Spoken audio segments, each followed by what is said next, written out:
The origins of the Crusades lie in the intersection of political, religious, and military pressures that had developed across Europe and the Eastern Mediterranean during the late 11th century. At this time, the Byzantine Empire, which had been the dominant Christian power in the Eastern Mediterranean for centuries, was under increasing pressure from the Seljuk Turks. The Seljuks, a branch of the broader Turkic peoples who had converted to Islam, had established their control over large portions of Anatolia following the decisive Battle of Manzikert in 1071. At Manzikert, the Byzantine Emperor Romanos IV Diogenes was defeated and captured, leading to a severe weakening of Byzantine control in Anatolia. Following this defeat, large areas of eastern Anatolia came under Seljuk control, and the empire faced a military and administrative crisis. This loss created not only territorial vulnerability, but also a significant threat to the Byzantine heartlands, particularly in Anatolia and the surrounding regions of Constantinople. The Seljuk expansion disrupted trade routes, isolated Byzantine outposts, and introduced new military pressures, including raids into the Balkans and Asia Minor. The Byzantine emperors, particularly Alexios I Komnenos, recognized that the empire lacked the capacity to respond independently to the Seljuk threat. The Byzantine army had been weakened by internal civil strife, previous military defeats, and the logistical difficulties of maintaining a standing army over such extensive territories. Alexios sought to rebuild the empire's military capabilities while simultaneously ensuring political stability, a task that required external assistance. In 1095, he sent envoys to the west, requesting military aid from Latin Christendom. This request marked a turning point in East-West relations because it represented the first substantial appeal from the Eastern Christian world to Western Europe for a coordinated military response to a common Islamic threat.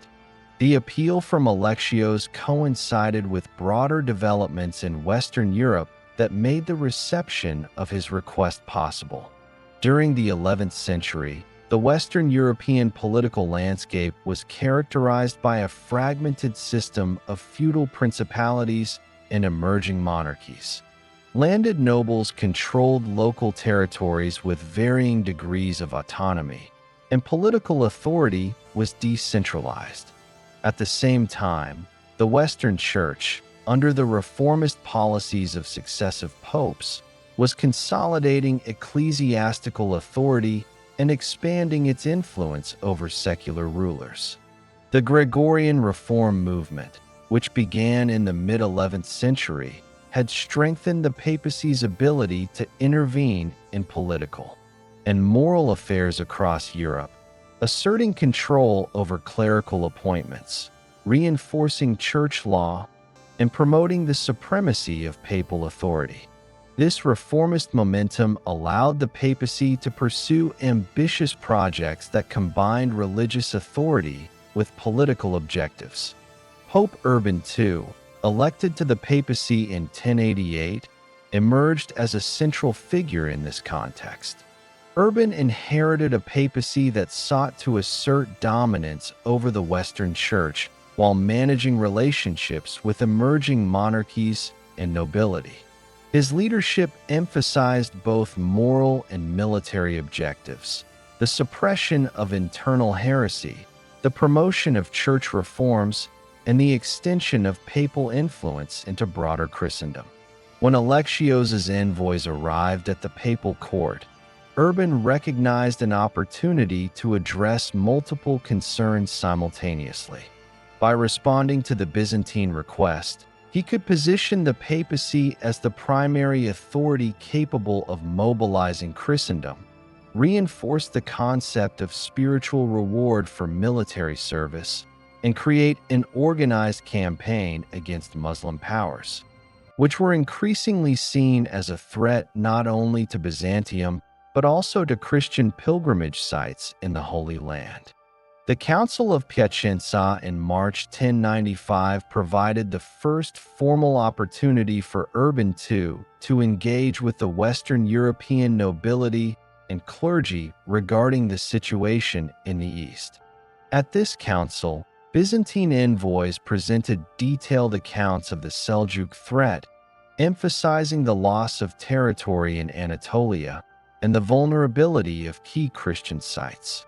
The envoys requested military support to defend Byzantine lands and maintain Christian access to holy sites. Urban's reception of this appeal combined a pragmatic understanding of European military potential with a theological framing that would later define the Crusading movement. He articulated the defense of fellow Christians as a moral imperative, establishing a precedent that military action in the East could be sanctioned by spiritual authority. The formal proclamation that initiated the Crusades occurred later that year at the Council of Clermont, held in November 1095 in central France. The council brought together prelates, clergy, and a broad representation of the Western nobility.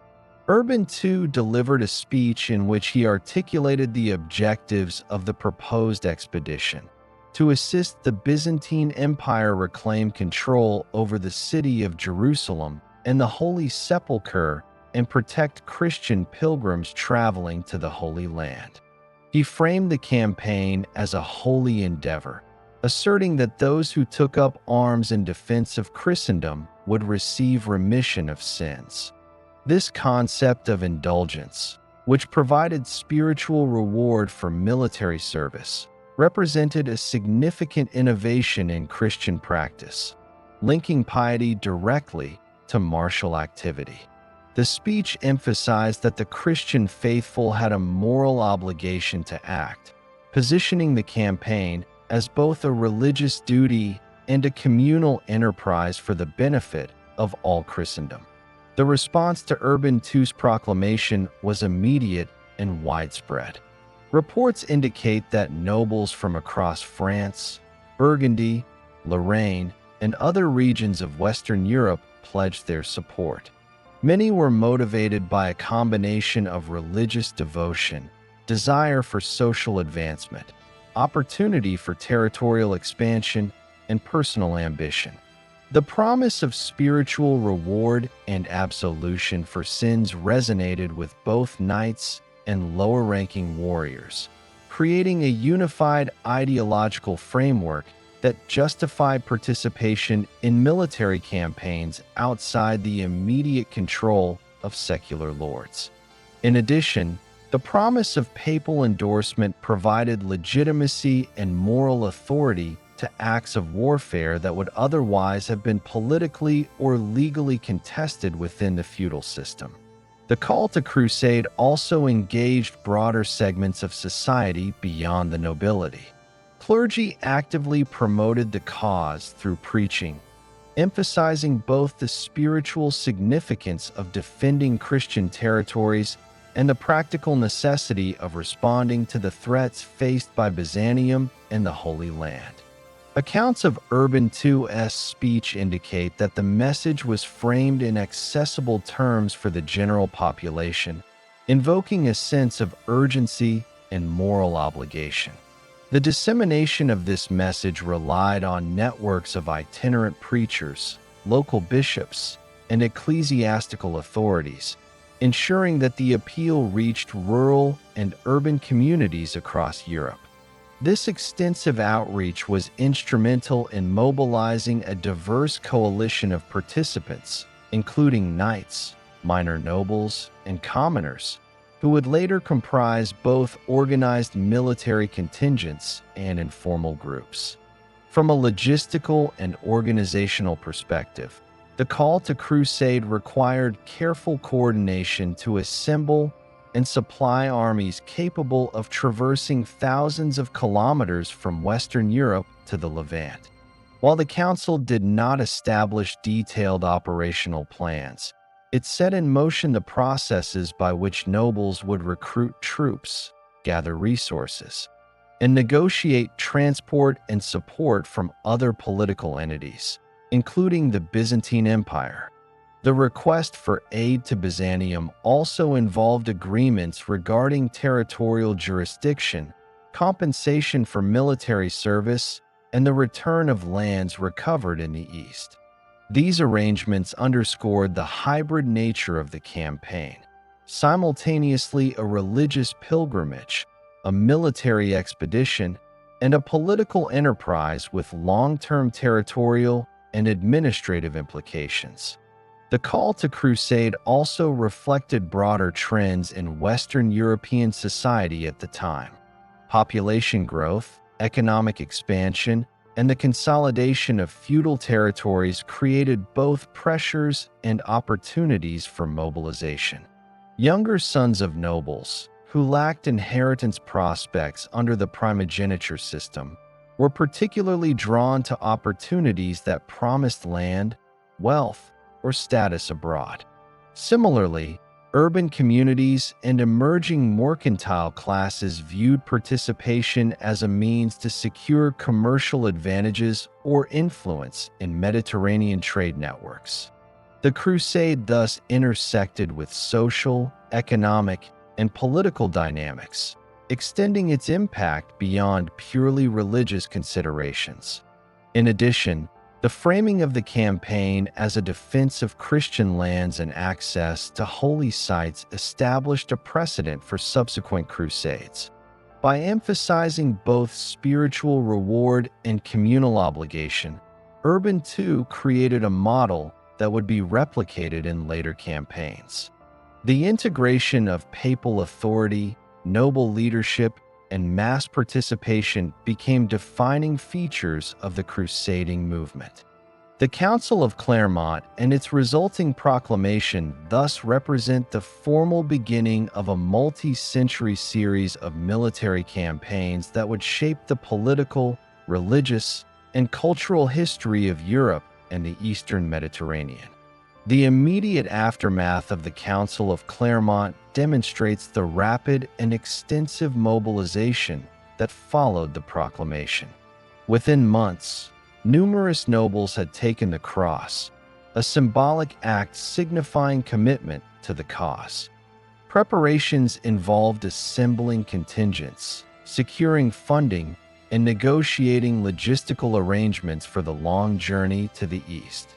Pilgrimage routes, supply networks, and communication channels were established, often coordinated with Byzantine authorities who anticipated the arrival of Western forces.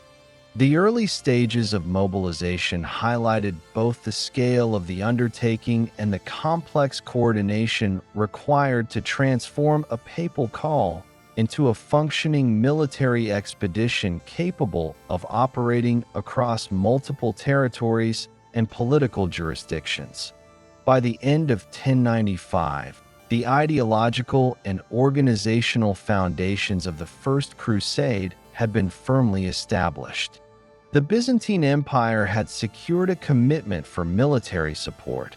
Western Europe had mobilized social and military resources, and the Church had formalized the spiritual framework that would justify participation. The call to crusade combined religious, political, and military elements into a single enterprise, establishing the parameters that would govern subsequent expeditions. It set the stage for the next phase of the crusading movement, which would involve both the ill-prepared masses of the People's Crusade and the more organized military contingents of the nobility. The Council of Clermont and the proclamation of Urban II also introduced the concept of a trans-European military coalition under papal guidance. This coalition, unprecedented in scale, relied on voluntary participation but was structured around shared religious goals and mutual obligations.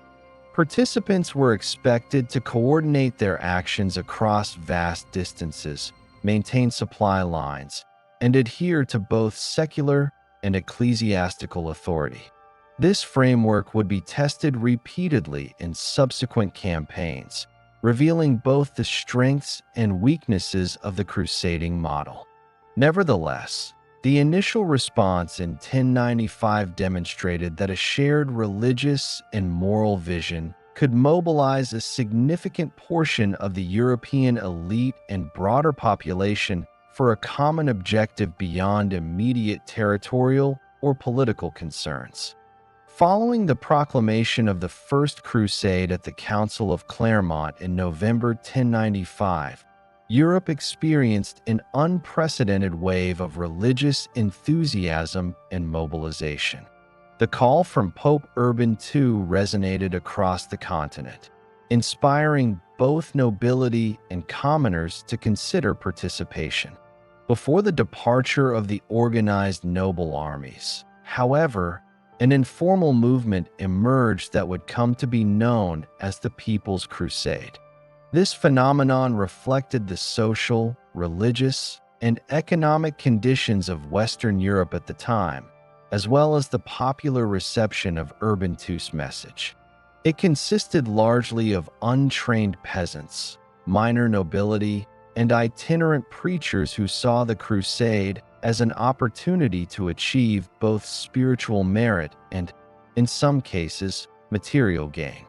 The People's Crusade was led by figures such as Peter the Hermit, a charismatic preacher from Amiens in northern France. Peter, whose background remains somewhat obscure, had traveled extensively through Europe in the years leading up to 1095, preaching about the need to liberate Jerusalem and assist fellow Christians in the East.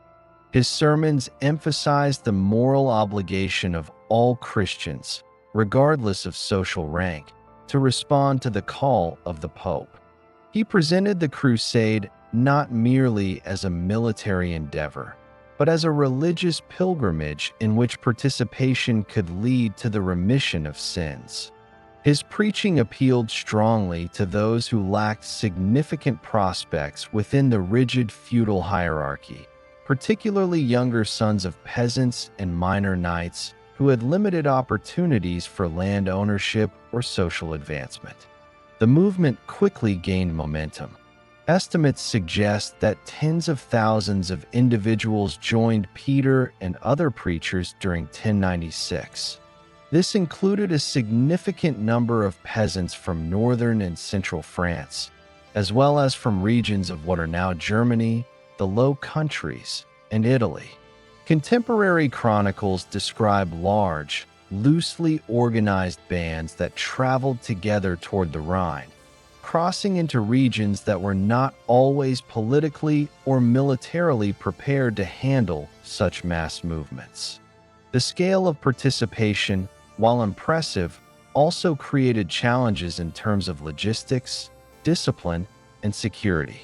Most participants lacked military training, and the absence of formal leadership structures meant that coordination was minimal, leaving the groups vulnerable to both internal disorder and external attack.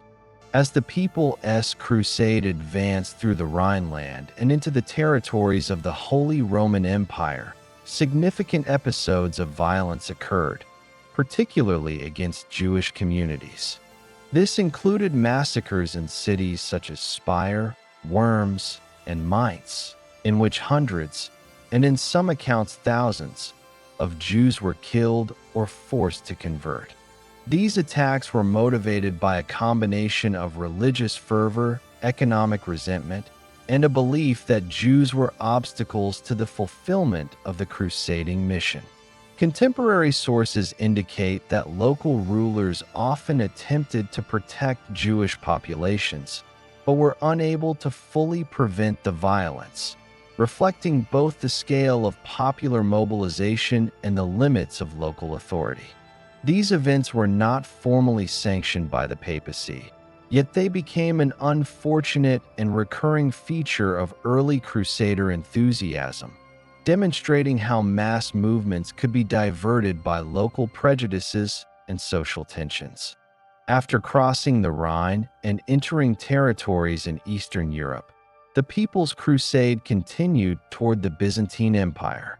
Many of these groups believed that the Byzantine territories were largely secure and would provide a safe passage to the Levant. In reality, the Byzantine authorities, aware of the disorganized nature of the movement, were cautious. Emperor Alexios I Komnenos and his officials were prepared to receive the formal noble armies, who would be organized, equipped, and subject to agreements regarding territorial jurisdiction and loyalty. However, the People's Crusade, lacking such organization, presented logistical and political problems. Byzantine officials sometimes attempted to provide limited guidance or supplies, but the sheer number of participants, combined with their lack of discipline, created tension and occasional conflict with local authorities. Crossing into Anatolia, the People's Crusade faced its most significant challenges. The Seljuk Turks, who controlled much of central Anatolia following the Battle of Manzikert in 1071, had established fortified cities and mobile forces capable of responding to incursions. The lack of military organization, training, and reconnaissance among the People's Crusaders left them highly vulnerable. When the groups entered Seljuk-controlled territories, they were subject to harassment, ambushes, and logistical difficulties. Contemporary accounts describe the Crusaders as marching in extended columns over hundreds of kilometers, often without sufficient food, water, or shelter.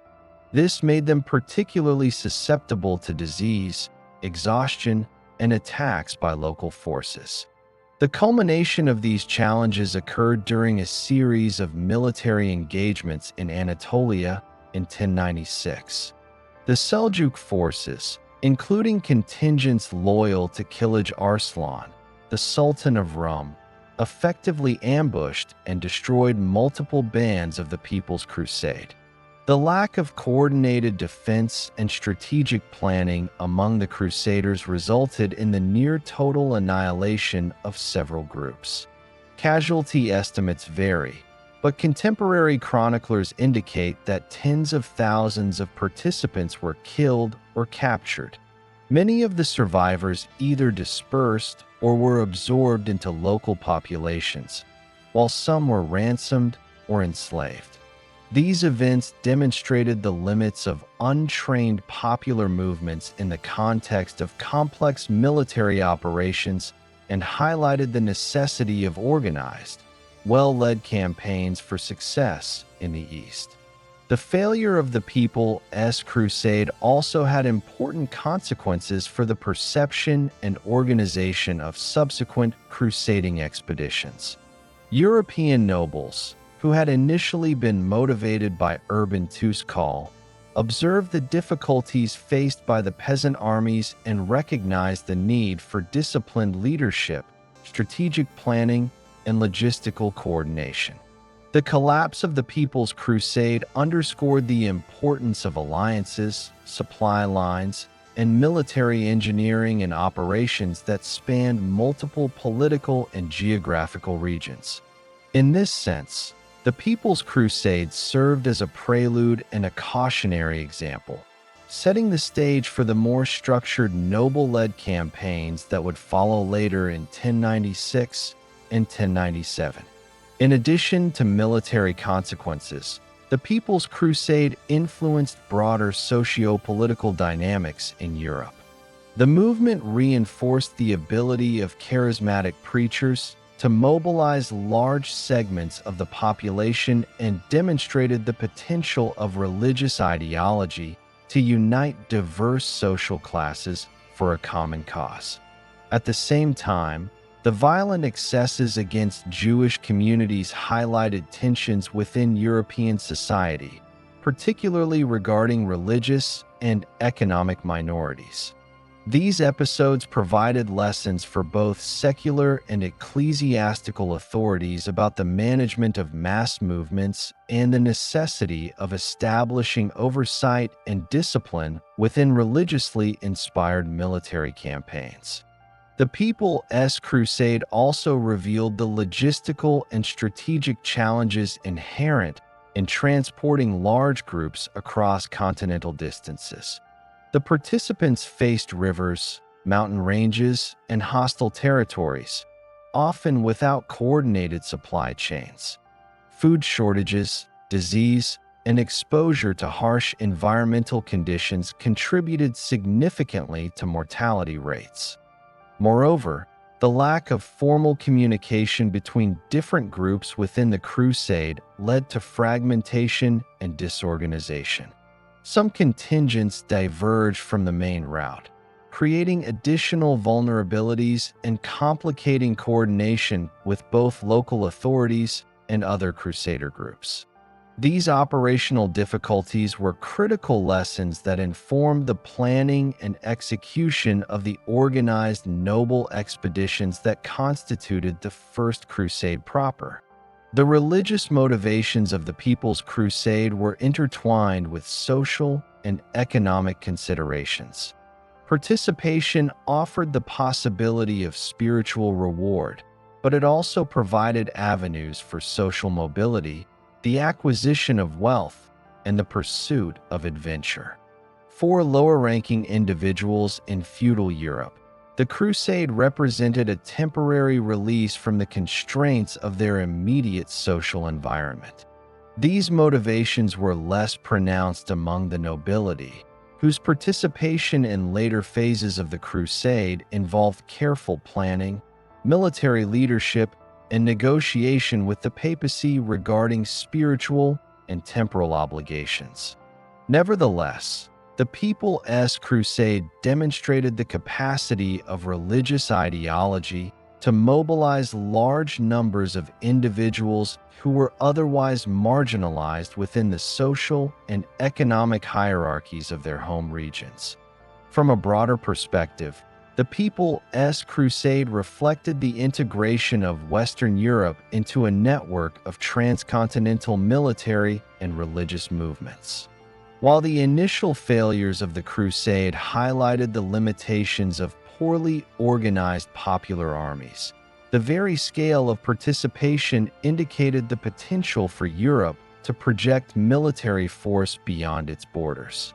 The movement also revealed the complex interplay between local, regional, and international politics, as participants encountered diverse political entities, including Byzantine authorities, local Anatolian rulers, and the Seljuk Sultanate. These interactions emphasized the interconnectedness of the Eastern Mediterranean and Western Europe and set important precedents for logistical coordination, diplomatic negotiation, and military planning in subsequent campaigns. By the time the People's Crusade had been effectively destroyed in Anatolia, the lessons for both Europe and Byzantium were clear. The necessity of disciplined leadership, strategic planning, and the integration of religious and military objectives became apparent. European nobles who would later participate in the organized First Crusade understood that successful campaigns required cohesive command structures, clear objectives, and alliances with both local and regional powers. The Byzantine Empire, having witnessed the catastrophic failure of these untrained masses, prepared to accommodate the arrival of the noble-led contingents with logistical support guidance and formal agreements to regulate the conduct and authority of Western forces within Byzantine territory. The People's Crusade thus represents a significant moment in the history of the First Crusade, not because of military achievement, but because of the lessons it provided for subsequent operations. It illustrated the power of religious ideology to mobilize populations, the dangers of uncoordinated military movements, and the social and political consequences of mass mobilization. While the campaign ended in disaster for those who participated, it established a framework for understanding the organizational, logistical, and strategic requirements that would govern the later, more successful phases of the crusading movement. The destruction of the People's Crusade also had long-term implications for relations between Western Europe and the Byzantine Empire. While Alexios I Komnenos had initially requested assistance from the West, the uncontrolled nature of the People's Crusade strained relations with local populations and underscored the importance of coordination between Western and Eastern Christian authorities. The experience reinforced Byzantine insistence on formal agreements regarding troop movements, military obligations, and territorial claims, which would influence interactions with the organized noble armies of the First Crusade. This established patterns of negotiation, alliance, and tension that persisted throughout the crusading period. Finally, the People's Crusade serves as a critical case study in the early crusading movement, illustrating both the potential and limitations of religiously motivated mass mobilization. It demonstrates the intersection of ideology, social structure, and military reality, showing how enthusiasm and faith alone were insufficient to achieve strategic objectives in the context of organized warfare. The campaign highlighted the need for careful planning, disciplined execution, and coordination with existing political authorities, lessons that would shape the subsequent expeditions that defined the First Crusade and the broader crusading era. Following the failure of the People's Crusade, the First Crusade proper began in the latter half of 1096 with the departure of organized noble contingents from Western Europe. Unlike the earlier peasant armies, these forces were led by experienced military commanders and wealthy nobles who possessed both the resources and authority to mobilize disciplined troops over the extended distances required to reach the Levant.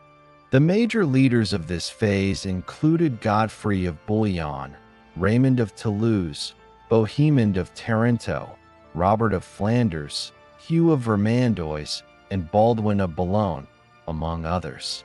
Each contingent had distinct objectives and motivations, ranging from religious devotion to territorial ambition, yet all were united under the papal sanction provided by Urban II, who had framed the campaign as a holy undertaking with the promise of spiritual reward. The Crusader armies departed from multiple regions of France, Burgundy, Lorraine, and the Holy Roman Empire between August and October of 1096. The organization of these forces was complex, involving the assembly of knights, infantry, support personnel, and logistical supplies. Nobles were responsible for recruiting their own retinues, ensuring that sufficient provisions, horses, and equipment were available for a journey that would cover thousands of kilometers through Europe, the Byzantine Empire, and into Anatolia. The initial coordination among the various contingents was largely negotiated through feudal networks and personal alliances, with informal agreements regarding leadership, division of spoils, and responsibilities toward the papacy and local populations along the route. The Crusader armies first converged in the Balkans and Byzantine territories, where coordination with Emperor Alexios I Komnenos became critical. Alexios, wary of further disorder following the People's Crusade, required oaths of loyalty from the arriving nobles, stipulating that lands recovered from Muslim control would be returned to the Byzantine Empire. These oaths represented both a pragmatic attempt to secure Byzantine support and a legal framework for the operation of Western forces within Eastern territory. Negotiations also included provisions for food, transport, and safe passage, reflecting the logistical challenges of moving large armies across hostile or neutral lands. The Byzantine contribution of guides, supplies, and local intelligence was essential for the survival and operational effectiveness of the Crusader forces as they advanced toward Anatolia. The first major engagement of the noble-led crusade occurred at Nicaea in 1097, a strategic city in northwestern Anatolia controlled by the Seljuk Sultanate of Rum. Nicaea was heavily fortified, and its capture was necessary for the Crusaders to secure a base for operations in Anatolia. The siege, which lasted from May to June of 1097, involved coordinated assaults, the construction of siege engines, and logistical management of supplies for tens of thousands of troops. Byzantine forces, working in coordination with the Crusaders, provided siege equipment and technical expertise. The city eventually capitulated, largely due to a combination of sustained pressure and internal negotiation, with the Byzantines assuming control and the Crusaders permitted to continue their advance without significant loss. The fall of Nicaea established an early precedent for military cooperation and demonstrated the necessity of disciplined organization in contrast to the failures of the People's Crusade. Following Nicaea, the Crusader armies advanced deeper into Anatolia, encountering continued resistance from Seljuk forces. The march through the Anatolian plateau presented significant challenges, including difficult terrain, extreme temperatures, and scarcity of water and food. The Seljuks employed mobile cavalry tactics, ambushing Crusader columns and disrupting supply lines. Despite these obstacles, the Crusaders maintained cohesion through disciplined command structures and feudal hierarchies, with individual nobles exercising authority over their retinues while coordinating with other leaders through councils and agreements. The movement of armies was also facilitated by foraging, local taxation, and negotiation with communities along the route, although tensions occasionally arose due to the strain imposed on local populations. One of the most critical engagements during this phase was the Siege of Antioch, which began in October 1097 and lasted until June 1098. Antioch was a city of strategic and symbolic importance, located near the Orontes River and serving as a major commercial and military center in northern Syria. The siege involved the construction of extensive fortifications, including towers, siege engines, and protective works to counter the city's walls. The Crusaders faced supply shortages, disease, and attacks from relief forces organized by local Muslim rulers. Leadership during the siege was complex, with disputes among nobles over command and division of spoils. Nevertheless, the Crusaders maintained the siege, ultimately breaching the walls and capturing the city through a combination of tactical ingenuity, attrition, and the assistance of local collaborators who opened the gates. The fall of Antioch represented both a significant military achievement and a logistical triumph, as it allowed the Crusaders to establish a base for operations in Syria. The period following Antioch saw the emergence of internal political tensions among the Crusader leadership. Disputes over authority, territorial claims, and succession arose, reflecting the diverse motivations and ambitions of the participating nobles. Godfrey of Bouillon, Raymond of Toulouse, Bohemond of Taranto, and others negotiated the governance of conquered territories, establishing provisional arrangements that would later solidify into the Crusader States. These negotiations were influenced by the broader strategic objective of advancing toward Jerusalem, but also reflected individual ambitions for territorial control and prestige. Baldwin of Boulogne, for instance, separated from the main army and secured the county of Edessa, establishing the first Crusader state outside Jerusalem and demonstrating the interplay of opportunism and strategic planning in the movement.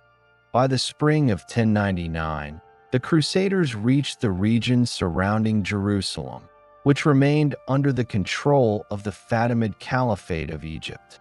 The city was heavily fortified and defended by an established garrison, necessitating careful planning for a siege. The Crusaders constructed extensive siege works, including towers, battering rams, and protective shelters.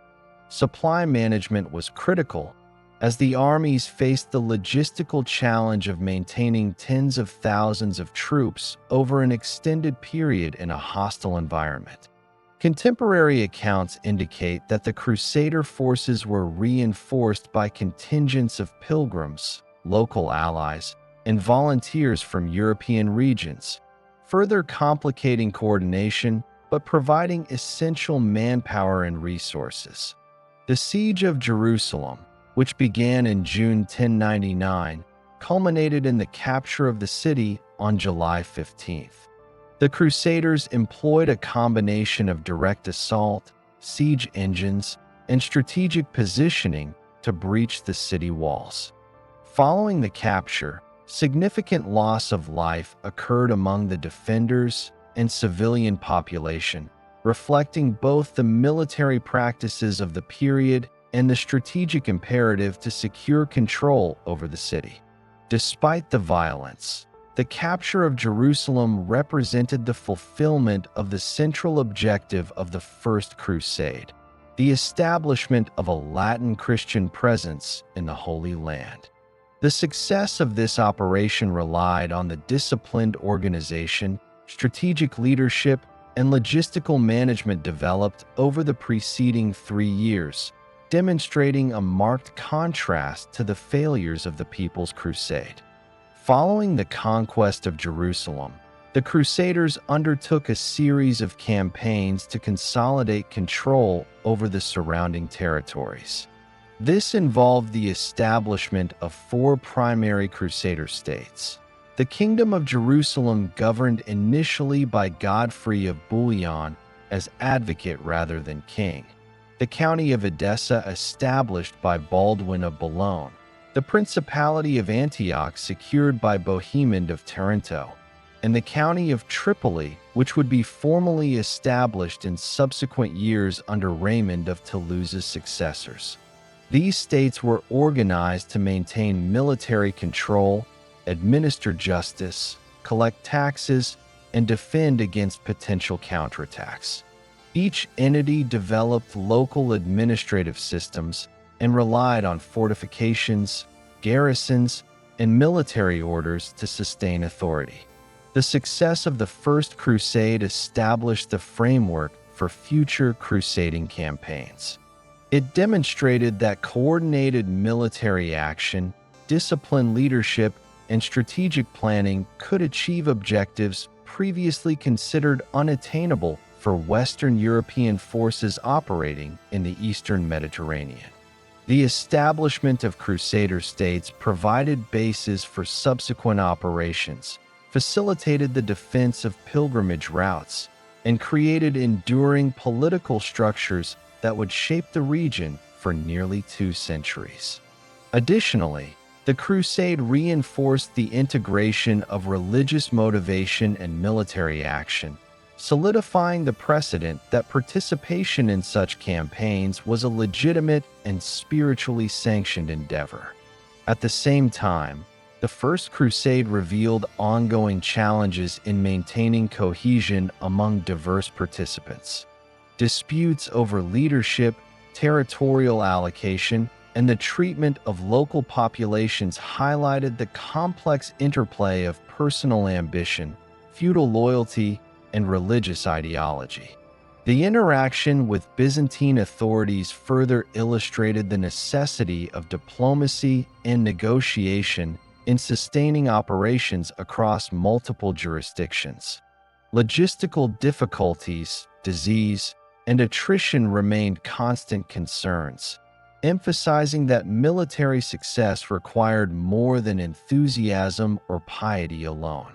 The campaigns of the First Crusade also had broader implications for the political and economic structures of Europe and the Eastern Mediterranean. The movement stimulated trade networks, facilitated cultural exchanges, and introduced new patterns of military organization.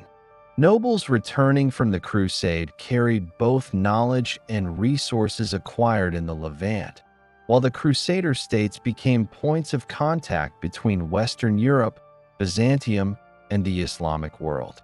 These interactions would influence subsequent crusades and the wider geopolitics of the region, establishing enduring patterns of engagement that continued through the 12th and 13th centuries. The combination of military achievement, organizational sophistication, and religious sanction during the First Crusade set a standard for subsequent crusading expeditions.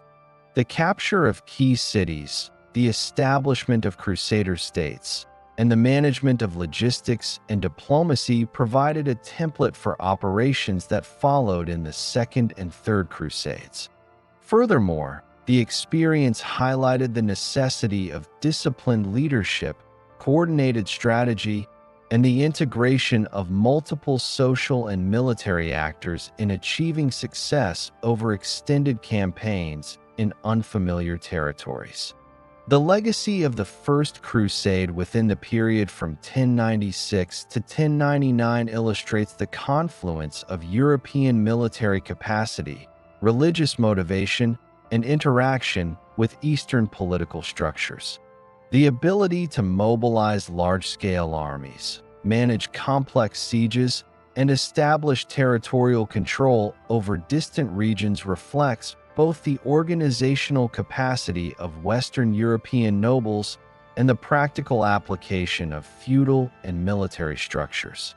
Simultaneously, the interplay with Byzantine authorities, local Muslim powers, and indigenous populations demonstrates the multidimensional challenges faced by the Crusaders, as well as the importance of diplomacy, negotiation, and strategic adaptation.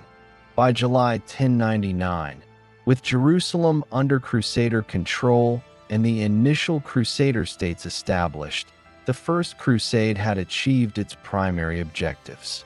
The expedition demonstrated the effectiveness of disciplined military campaigns supported by religious sanction, coordination among diverse leaders, and logistical planning across great distances. It set the foundation for subsequent crusading movements, both in terms of military organization and ideological justification, and established the presence of Western Christendom in the Levant for the first time in centuries. The campaigns also revealed the complexity of sustaining operations over extended territories, the necessity of governance structures in conquered regions, and the ongoing tensions among military, political, and religious actors that would characterize the crusading period. The capture of Jerusalem in July 1099 and the subsequent establishment of the Crusader States marked the beginning of a new era in the Eastern Mediterranean. The territories acquired by the Crusaders, collectively referred to as Outremer, included the Kingdom of Jerusalem, the County of Edessa, the Principality of Antioch, and the County of Tripoli, each with its distinct geographic, political, and social characteristics. These states were not contiguous. They were separated by Muslim-controlled territories, Byzantine domains, and desert expanses, making their governance and defense extraordinarily complex. The creation of these polities represented an unprecedented extension of Western European feudal structures into the Levant, requiring the adaptation of European military, legal, and administrative practices to local conditions. The Kingdom of Jerusalem, the largest and most significant of the Crusader states, was established under Godfrey of Bouillon, who assumed the title Advocate of the Holy Sepulchre rather than king, reflecting a combination of religious reverence and practical governance.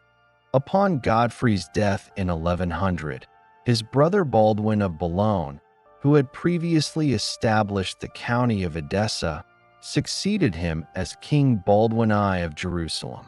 The early kings faced the dual challenge of consolidating authority internally and defending against external threats, particularly from neighboring Muslim powers, including remnants of the Fatimid Caliphate in Egypt, local emirs in Syria, and the Seljuk states in Anatolia.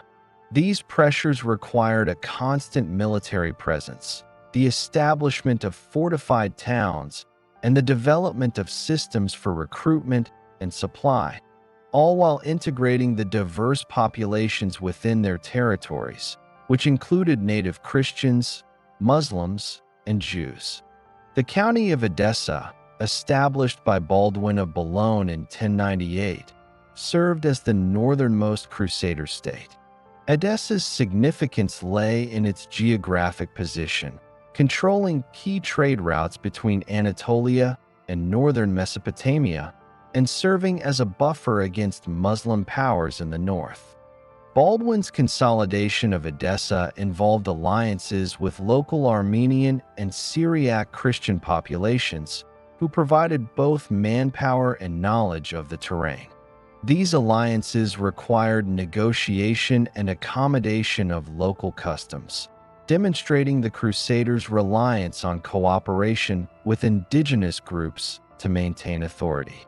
The county of Edessa's relative isolation, however, made it vulnerable to sustained military campaigns by neighboring Muslim rulers, foreshadowing the eventual loss of the territory in 1144. The Principality of Antioch, secured by Bohemond of Taranto, encompassed a strategic coastal city and its surrounding territories in northern Syria. Antioch was both a commercial hub and a fortress, linking the Mediterranean coast with inland routes toward Aleppo and northern Mesopotamia. The Principality's governance relied on a combination of feudal hierarchies imported from Western Europe and pragmatic alliances with local powers, including Armenian and Byzantine factions.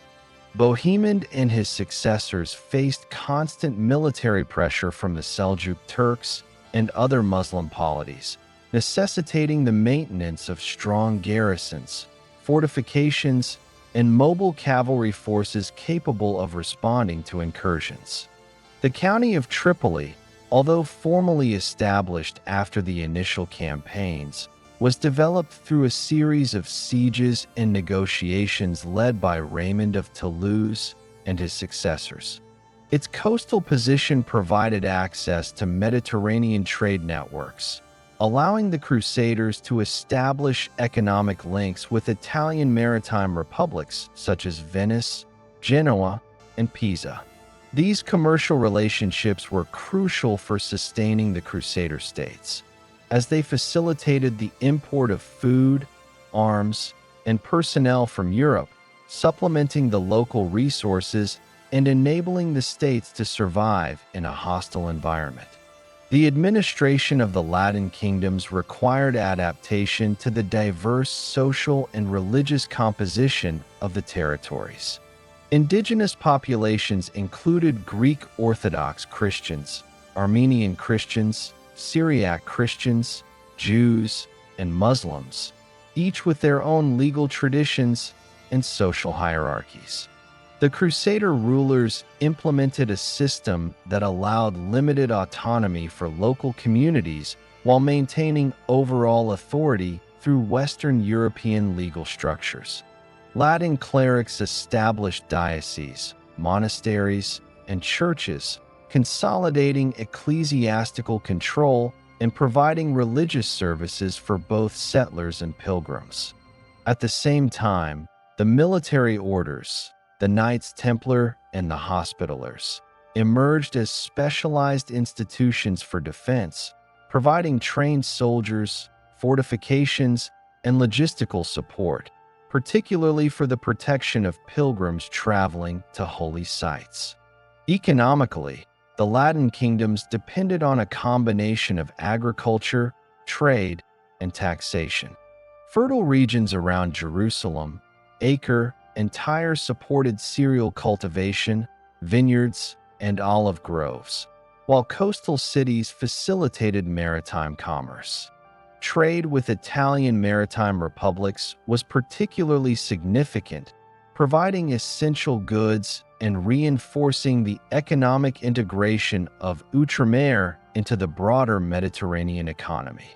These commercial links allowed the Crusader states to maintain a degree of financial independence, enabling the recruitment of mercenaries, the construction of fortifications, and the provisioning of armies. The cities of Acre, Jaffa, and Tripoli became centers of commerce and administration, functioning as nodes that connected the Crusader states to European markets and logistical networks. Military organization in the Latin kingdoms reflected both European feudal structures and adaptation to local conditions. Knights formed the backbone of the armies, supported by infantry drawn from settlers, mercenaries, and allied local populations. Castles, fortified towns, and strategic fortresses were constructed across the territory to secure key routes, monitor enemy movements, and provide bases for offensive operations. Mobile cavalry units were essential for responding to raids and conducting campaigns against neighboring Muslim powers, while siege engines and defensive fortifications were employed in both offensive and defensive contexts.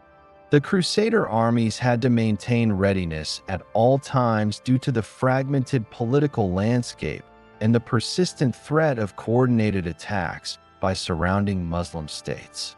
The Latin kingdoms also faced challenges related to governance and internal cohesion. Rivalries among nobles, disputes over succession, and competition for resources frequently created tensions within the Crusader leadership. The balance of power was further complicated by interactions with the Byzantine Empire, which maintained claims over some territories and sought to influence the political arrangements within the Crusader states. The rulers of Outremer had to navigate these internal and external pressures while maintaining authority, ensuring loyalty among vassals, and managing relations with local populations whose allegiance was sometimes conditional and pragmatic rather than ideological. Religious considerations continued to shape the policies and priorities of the Latin kingdoms.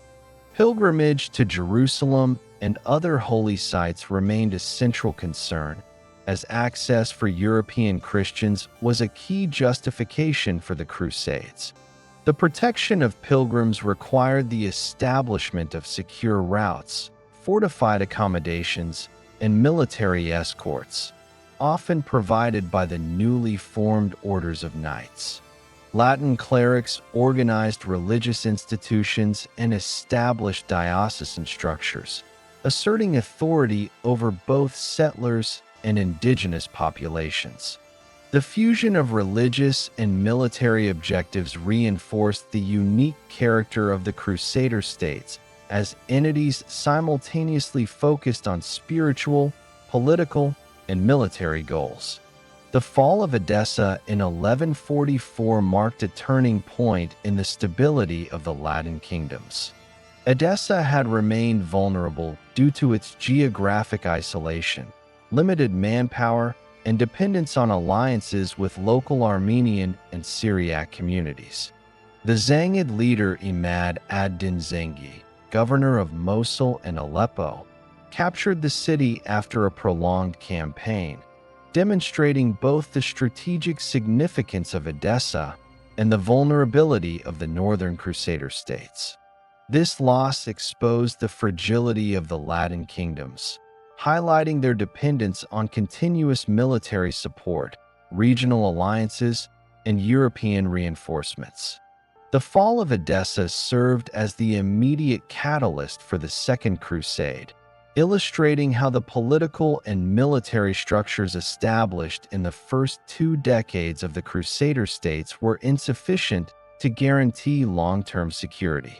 The development of military orders during this period was instrumental in addressing some of the vulnerabilities of the Latin kingdoms. The Knights Templar, founded in 1119, specialized in the protection of pilgrims and the defense of strategic fortresses. The Hospitallers, originally focused on medical care and hospitality, increasingly assumed military responsibilities, establishing fortified bases and conducting offensive operations as required. These orders operated with a degree of autonomy from secular rulers, receiving donations of land, revenue, and privileges from European and local patrons. Their role in the defense and administration of the Crusader States exemplified the integration of religious, military, and economic functions in sustaining the fragile polities of Outremer. Diplomatic relations with neighboring Muslim states were complex and varied across the different Crusader territories. Periods of conflict alternated with temporary truces, negotiated settlements, and alliances with local rulers. The Crusader states engaged in both offensive and defensive campaigns to secure territory, protect trade routes, and counter external threats. Negotiations often involved hostages, tributes, and territorial concessions, reflecting the pragmatic approaches employed by both Christian and Muslim leaders. These interactions demonstrated that the Crusader states were not monolithic entities. Rather, they were dynamic political structures requiring constant adaptation to shifting regional circumstances. The integration of European settlers into local society presented additional challenges. Latin nobles and soldiers occupied the upper strata of political and military hierarchies, while indigenous populations, including Greek Orthodox Christians, Armenians, Syriac Christians, and Muslims, were incorporated into administrative, economic, and military structures to varying degrees. Legal pluralism was a characteristic feature of the Crusader states, with European feudal law applied to Latin settlers and local customary law recognized for native communities.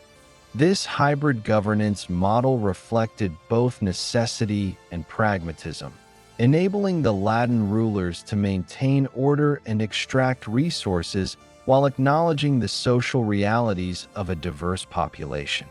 The period from 1099 to 1144 illustrates the precarious balance of the Latin kingdoms between military necessity, political authority, economic sustainability, and religious obligation. Fortified cities, alliances with local populations, integration of military orders, and reliance on European support were essential for the survival of these states. Nevertheless, vulnerabilities persisted due to geographic isolation, internal rivalries, and the consolidation of Muslim powers in surrounding regions. The capture of Edessa in 1144 exposed the limitations of the Crusader states and underscored the ongoing dependence on reinforcements from Europe and coordinated strategic leadership to maintain control over these territories. Throughout these decades, trade and economic exchange played a critical role in the stability of the Latin kingdoms. Coastal cities facilitated commerce with Italian maritime republics, while inland production of agricultural goods supported local populations and garrisons. The Crusader states became points of intersection between European and Middle Eastern economic networks, enabling the transfer of goods, knowledge, and technology.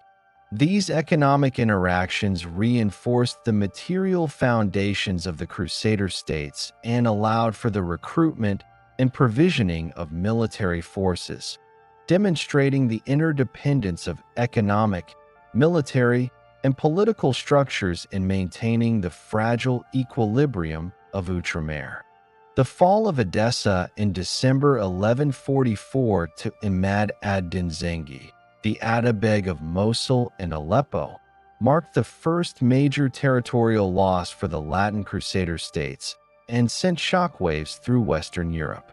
Edessa, established in 1098 by Baldwin of Boulogne, had served as the northernmost Crusader state, providing both a buffer against Muslim powers in northern Mesopotamia and a strategic foothold for operations in Syria and Anatolia. Its isolation, combined with limited local resources and dependence on regional alliances with Armenian and Syriac populations, rendered it particularly vulnerable to coordinated attacks. Zengi's capture of Edessa demonstrated the evolving organizational capacity of Muslim polities in the region and the need for Western Europe to respond decisively to preserve the Crusader presence in the Levant. In response to this crisis, Pope Eugene III issued the papal bull Quantum Predecessors in 1145, formally calling for a new crusade to reclaim Edessa and reinforce the Crusader states. This proclamation was the first official papal bull specifically directed at organizing a crusade since Urban II's call in 1095, and it emphasized spiritual incentives, including indulgences and the remission of sins for participants.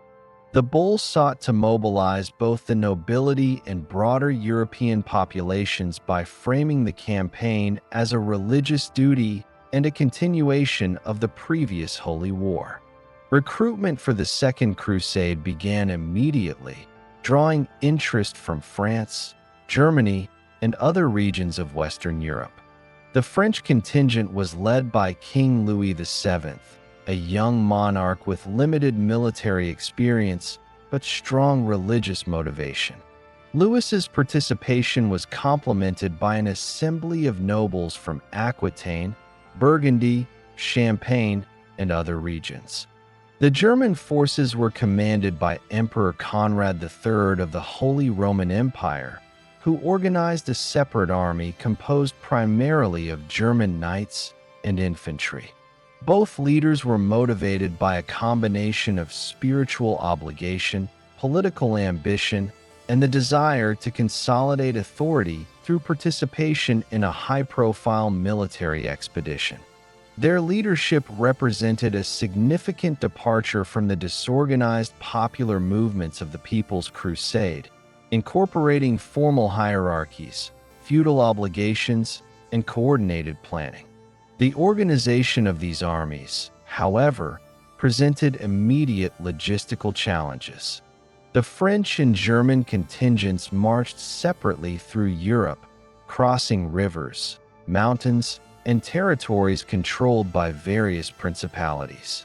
Supply management, local provisions, and the coordination of diverse feudal retinues required extensive planning.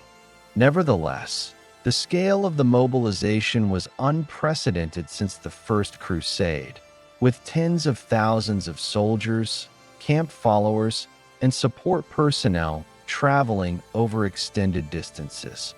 The march through Hungary, Bohemia, and the Balkans involved negotiations with local rulers for safe passage, temporary lodging, and access to food and water.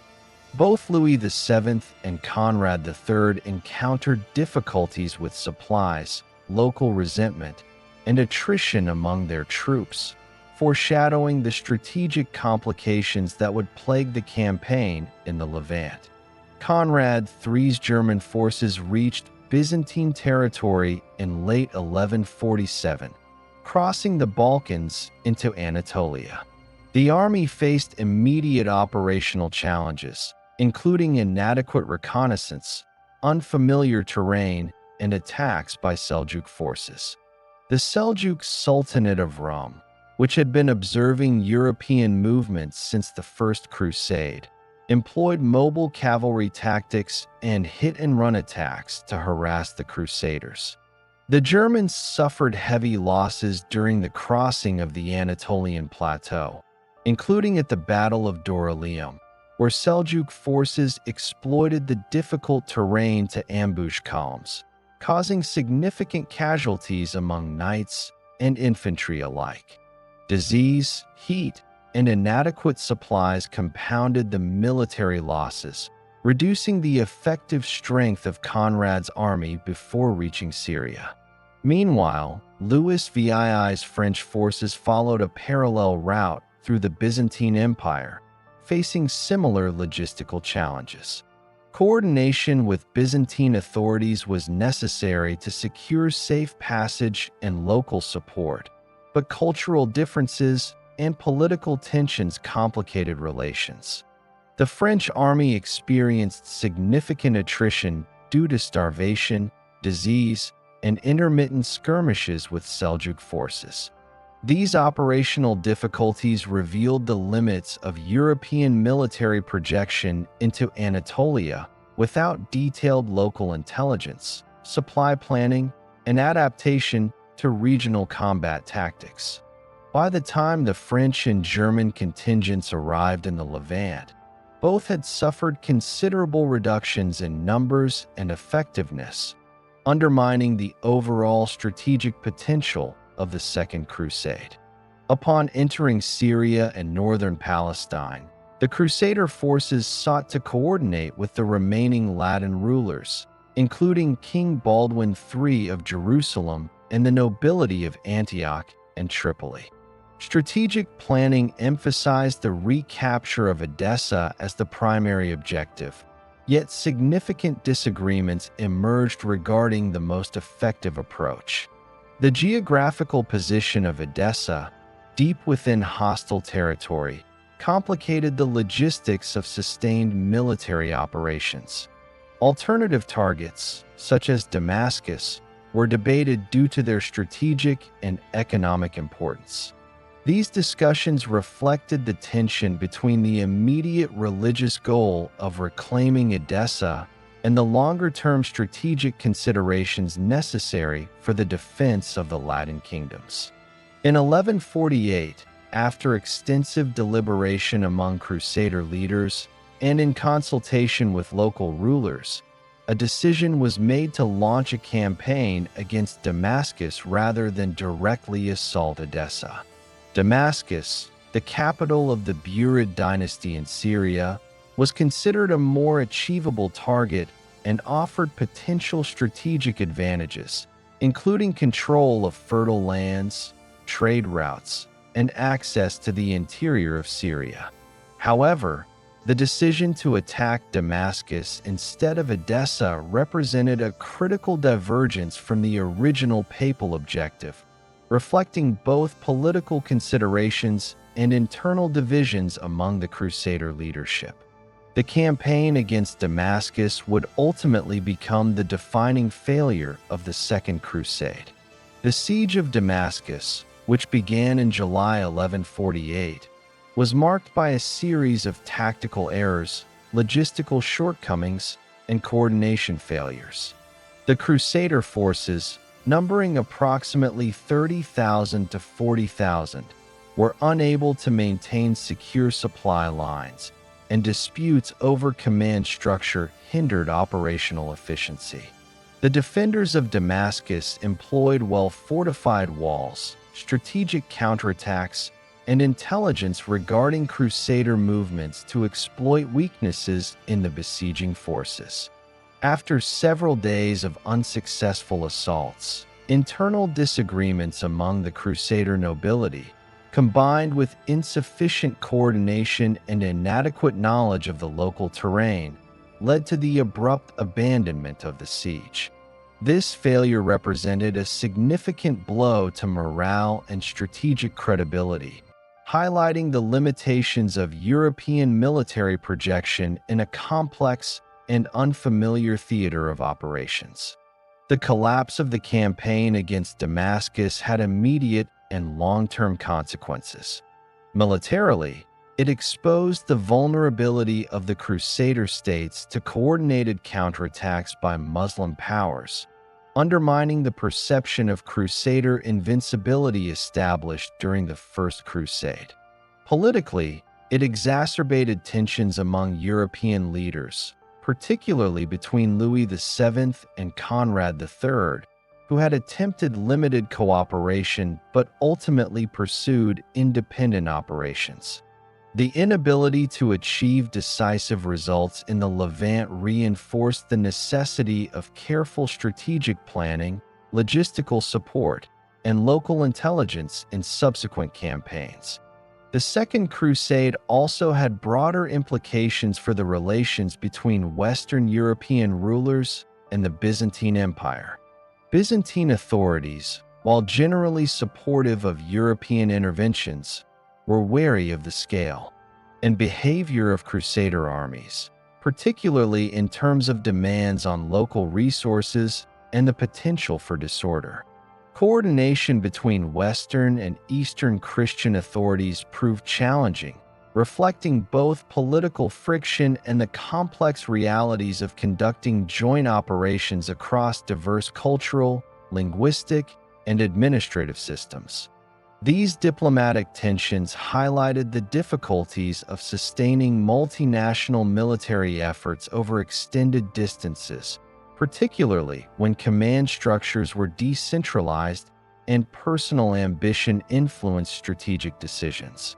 Despite its failure, the Second Crusade prompted significant developments in the Muslim world. The successful defense of Damascus and the consolidation of regional alliances among Muslim polities reinforced the political and military leadership of figures such as Nur ad-Din, the son of Zengi, who would continue to unify Syria and challenge Crusader holdings in the following decades. The campaign demonstrated that the Crusader states were no longer invulnerable and that the balance of power in the region had shifted. Muslim leaders were increasingly able to coordinate responses to Western interventions, employing both military force and strategic diplomacy to maintain control over key territories. The Second Crusade also had socio-religious consequences in Western Europe. The failure of the expedition undermined the perception of papal authority and divine sanction in military campaigns, highlighting the limitations of spiritual motivation in the absence of strategic planning and practical execution. Nonetheless, the campaign reinforced the ongoing appeal of crusading ideology, maintaining European interest in the Eastern Mediterranean and preserving the framework for future interventions. The lessons learned from the Second Crusade influenced both the organization of subsequent expeditions and the evolving relationship between European monarchs, the papacy, and the Crusader states. From a logistical perspective, the Second Crusade emphasized the importance of sustained supply chains, secure lines of communication, and adaptation to local conditions. The difficulties encountered in Anatolia and Syria illustrated the vulnerability of large armies operating far from their home territories without reliable provisioning and intelligence. Disease, attrition, and exposure to environmental hazards contributed significantly to the reduction of effective forces, underscoring the interplay between operational planning, geography, and climate in determining campaign outcomes. These factors became critical considerations for subsequent crusades, informing decisions regarding route selection, timing, and force composition. In addition to its military and political dimensions, the Second Crusade influenced the governance and defense strategies of the Latin kingdoms. Baldwin III and other rulers of Jerusalem, Antioch, and Tripoli were forced to reconsider fortification priorities, recruitment methods, and alliances with neighboring Muslim states. The failure to retake Edessa underscored the precariousness of northern Crusader holdings, while the collapse of the siege of Damascus demonstrated the importance of strategic focus and unity of command.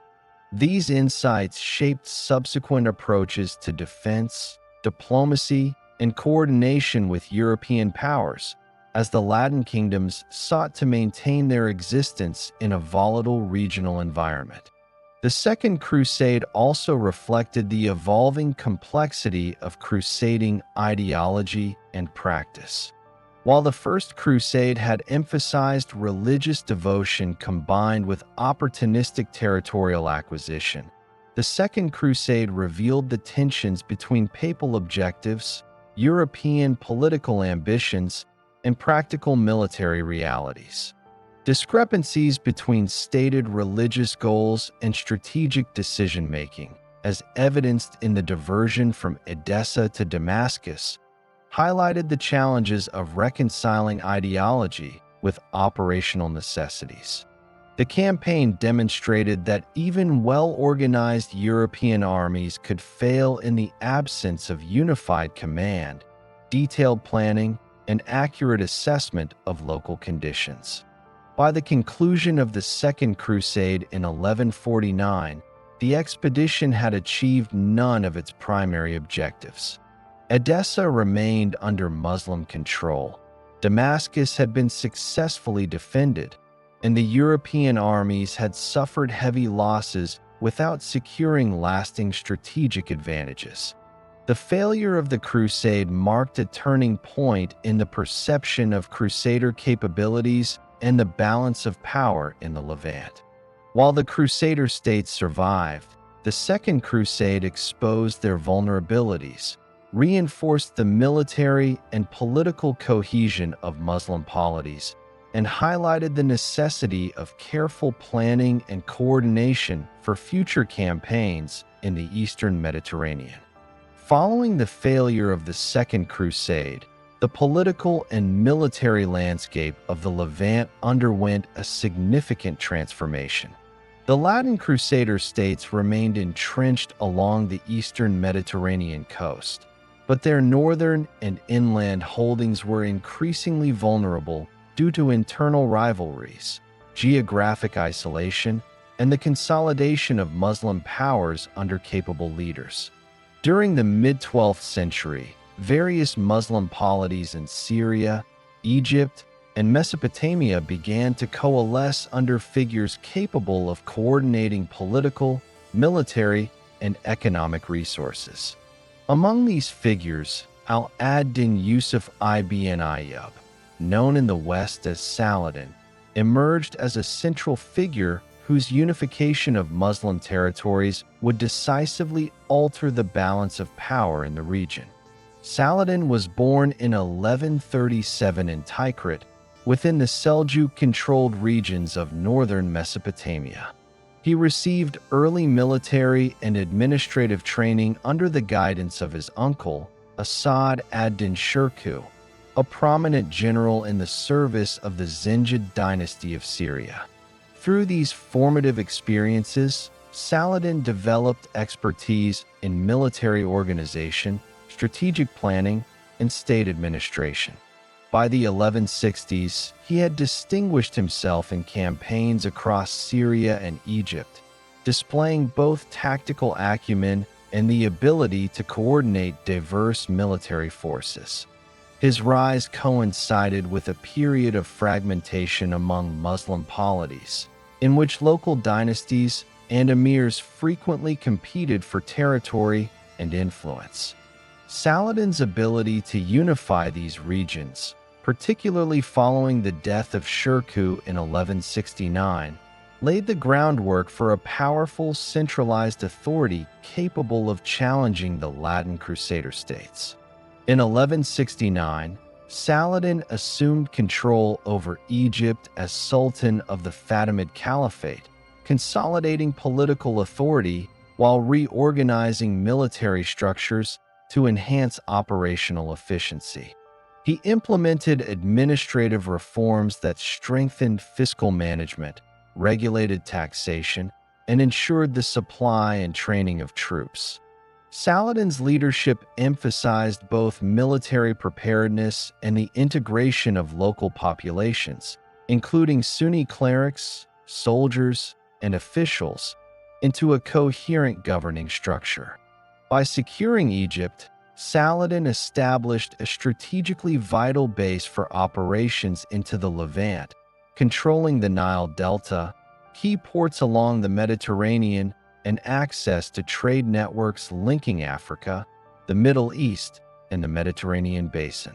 Saladin's consolidation of power extended northward into Syria. By the 1170s and 1180s, he systematically incorporated major cities such as Damascus, Aleppo, and Homs under his control. This process involved both military campaigns and negotiated settlements with local rulers, combining force with diplomacy to minimize resistance and maintain political stability. By uniting Egypt and Syria under a single leadership, Saladin created a formidable military and economic power capable of confronting the fragmented Crusader states along the eastern Mediterranean. The strategic integration of these regions enabled rapid troop mobilization, centralized logistical support, and coordinated campaigns against Crusader fortresses and cities. The political consolidation achieved by Saladin coincided with significant military reforms. His forces were organized to allow both defensive and offensive operations, with a combination of heavy cavalry, light cavalry, infantry, and siege units capable of coordinated action across diverse terrain. Fortifications in Egypt and Syria were reinforced, while logistical networks ensured the movement of supplies and reinforcements over extended distances. Saladin also implemented intelligence networks to monitor Crusader activities, assess regional vulnerabilities, and identify opportunities for strategic advantage.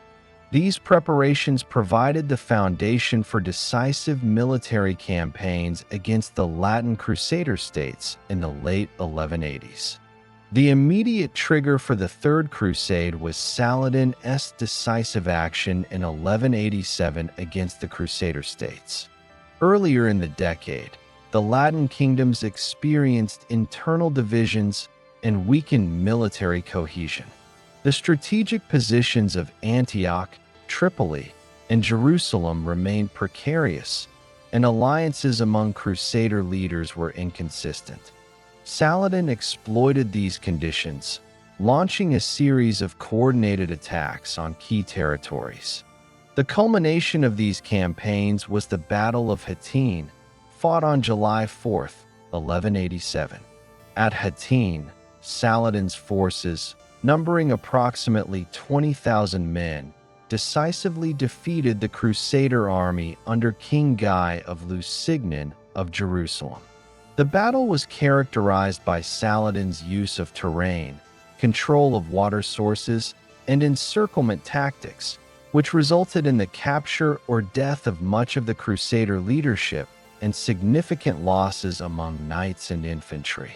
The defeat at Hattin effectively dismantled the Crusader military capacity, leaving Jerusalem and other key cities exposed to immediate conquest. Following the victory at Hattin, Saladin proceeded to capture Jerusalem in October 1187. The city, long the central religious and political objective of the Crusades, fell after a relatively brief siege. Saladin permitted the evacuation of civilians, the payment of ransom for captives, and the retention of certain Christian institutions under Muslim oversight. While the conquest involved military engagement, the administration of Jerusalem was immediately organized to integrate the city into Saladin's broader political framework, establishing garrisons, judicial oversight, and fiscal mechanisms. The fall of Jerusalem sent shockwaves throughout Western Europe, prompting an immediate call for a new crusade to recover the city and stabilize Latin holdings in the Levant. Papal and European responses to Jerusalem's fall were swift. Pope Gregory VIII, following the death of Eugene III, issued calls for a Third Crusade, emphasizing both spiritual incentives and the urgent necessity of defending Christian interests in the Holy Land. Recruitment was particularly active in France, England, and the Holy Roman Empire. Prominent leaders who responded included Richard I of England, known as Richard the Lionheart, Philip II of France, and Frederick I Barbarossa, Holy Roman Emperor. Each leader brought considerable military resources and political authority, coordinating contingents from their respective realms to support a campaign that combined religious motivation with territorial ambition and dynastic prestige. The Third Crusade involved complex logistical planning and coordination among multiple armies converging from different regions. Frederick Barbarossa's German forces marched overland through Byzantine territories and Anatolia, facing both environmental challenges and localized resistance. Richard I and Philip II transported their forces by sea, landing in Cyprus and the Levant, where they established supply depots, fortified positions, and local alliances with remaining Crusader leaders. Coordination between the European contingents was challenged by divergent objectives, cultural differences, and personal rivalries. Yet the overall strategic aim of recapturing Jerusalem remained the central focus of the expedition. Richard I achieved notable military successes during the campaign. His capture of Acre in 1191 after a prolonged siege restored a critical port city, facilitating supply lines, troop movements, and communications with Europe. The siege involved coordinated assaults, extensive fortification, and the use of siege engines, demonstrating the capacity of Western European forces to conduct complex military operations in the Levant. Following the fall of Acre, Richard secured additional victories, including the Battle of Arsuf, where his forces defeated Saladin's army in a decisive engagement, demonstrating the continued effectiveness of European heavy cavalry and tactical discipline. These operations stabilized the remaining Crusader territories and reinforced European influence along the Mediterranean coast. Despite these successes, the Third Crusade ultimately failed to recapture Jerusalem. Saladin's forces maintained control of the city, employing fortifications, garrison strength, and diplomatic acumen to deter direct assault. Negotiations between Richard I and Saladin led to a truce in 1192, which allowed Christian pilgrims to access Jerusalem while leaving the city under Muslim administration. This agreement reflected both practical limitations and the strategic recognition by Saladin that maintaining control over the wider Levant required a stable arrangement with European powers, rather than protracted and destructive urban conflict. The Third Crusade demonstrated several enduring patterns in Crusader strategy and statecraft. European armies were capable of achieving significant victories when coordinated, adequately supplied, and led by experienced commanders. Nevertheless, the limitations of siege warfare, the challenges of logistics in hostile territory, and the resilience of well-organized Muslim states constrained the extent of territorial recovery.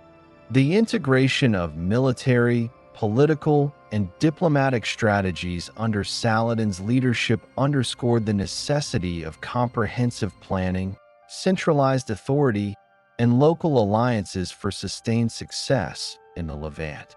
In addition to military outcomes, the Third Crusade had profound implications for the political organization of the Latin kingdoms. Remaining Crusader holdings, including the Kingdom of Acre and coastal territories, required strengthened fortifications, garrisons, and administration to resist potential Saladin-led campaigns. The Crusade also reinforced the importance of naval support, maritime logistics, and alliances with maritime republics such as Venice, Genoa, and Pisa, whose involvement provided critical transport, supplies, and financial support. European monarchs learned that control of coastal cities and trade networks was essential for projecting power and sustaining operations in the Levant, shaping strategic priorities in subsequent crusading efforts. The interaction between European and Muslim leaders during the Third Crusade further highlighted the complex interplay of diplomacy, negotiation, and military force. Saladin's conduct in Jerusalem, his truce with Richard I, and his management of other territorial conquests demonstrated a strategic approach that balanced military victory with political stability. European leaders, in turn, recognized the limitations of direct conquest without sustained local support, adequate logistics, and coordination among competing contingents. The campaign established precedents for future interactions, including the use of negotiated settlements, temporary truces, and the protection of pilgrims as mechanisms to manage territorial control without continuous warfare. The Fourth Crusade, initiated in 1202, emerged in the context of ongoing concern in Western Europe over the security of the Latin Crusader States and the broader objective of recapturing Jerusalem. Pope Innocent III, elected in 1198, called for the expedition with the explicit goal of restoring Christian control over the Holy Land. This crusade, like its predecessors, promised spiritual rewards, including indulgences and remission of sins, as incentives for participation. European nobles and knights, particularly from France, responded to the call, forming a sizable force under the nominal leadership of Boniface of Montferrat, a respected northern Italian noble with prior military experience in the region. The organizational plan involved both overland and maritime elements, with the Crusaders relying heavily on the maritime expertise of the Venetian Republic, whose naval fleet and logistical support were critical for the transportation of troops and supplies across the Mediterranean. The initial plan for the Fourth Crusade was to launch a direct campaign against Egypt, which had been identified as the strategic center of Muslim power and the key to recovering Jerusalem. Egypt's resources, population, and position at the mouth of the Nile made it a logical target for a sustained military campaign. The Crusaders intended to capture key cities, disrupt Muslim supply lines, and create a secure base from which further operations into Palestine could be conducted. Venice, under Doge Enrico Dandolo, agreed to construct and supply a fleet capable of transporting the Crusader army. This fleet was intended to carry approximately 33,500 men, including knights, infantry, and support personnel, along with horses and provisions for an extended campaign. The scale and cost of the venture required careful coordination, detailed contracts, and long-term financial planning. Financial arrangements quickly became a critical issue. The Crusader leaders were unable to raise sufficient funds to pay the Venetians in full for the construction and provisioning of the fleet. Venice had already expended resources in preparation, including shipbuilding, storage, and staffing, and expected prompt payment. This financial shortfall created a dependency between the Crusaders and the Venetians, which would ultimately shape the trajectory of the campaign. Negotiations between Boniface, other Crusader leaders, and Venice resulted in a series of proposals for alternative payments, including military support for Venetian interests in the Adriatic and the capture of cities allied to Venice. These arrangements introduced political and strategic complications that redirected the original objective of the crusade away from Egypt. The diversion of the crusade began with the Venetian proposal to attack the city of Zara, modern Zadar, Croatia, in 1202. Zara was a Christian city under the nominal authority of the Hungarian crown, which had resisted Venetian control. The Crusaders agreed to assist Venice in exchange for partial debt relief, marking a significant deviation from the original religious objectives. In November 1202, the combined forces laid siege to Zara, and despite papal objections, the city was captured and plundered. This operation demonstrated the complex intersection of religious, political, and financial motivations in the crusade, as well as the capacity for diversion when logistical dependencies influenced strategic decisions. The sack of Zara, a Christian city, caused tensions with Pope Innocent III, who had explicitly forbidden attacks on fellow Christians. Nonetheless, the Crusader army proceeded with the campaign under the combined authority of Venice and the papal call, illustrating the fragility of centralized control over multinational military expeditions. Following the capture of Zara, the Crusaders became involved in Byzantine political disputes, which further altered the course of the campaign. The Byzantine Empire was experiencing internal succession crises and factional rivalries. Alexios IV Angelos, a Byzantine prince, fled to the Crusaders and Venetians, seeking assistance in regaining the throne from his uncle, Alexios III Angelos. In exchange, Alexios IV promised military and financial support for the crusade, including provisions for transport, money to pay Venetian debts, and the deployment of Byzantine forces in support of the campaign to the Holy Land. This agreement effectively redirected the Crusade's objective toward Constantinople rather than Egypt, introducing a political dimension to the operation that subordinated the original religious goal to immediate strategic and financial concerns.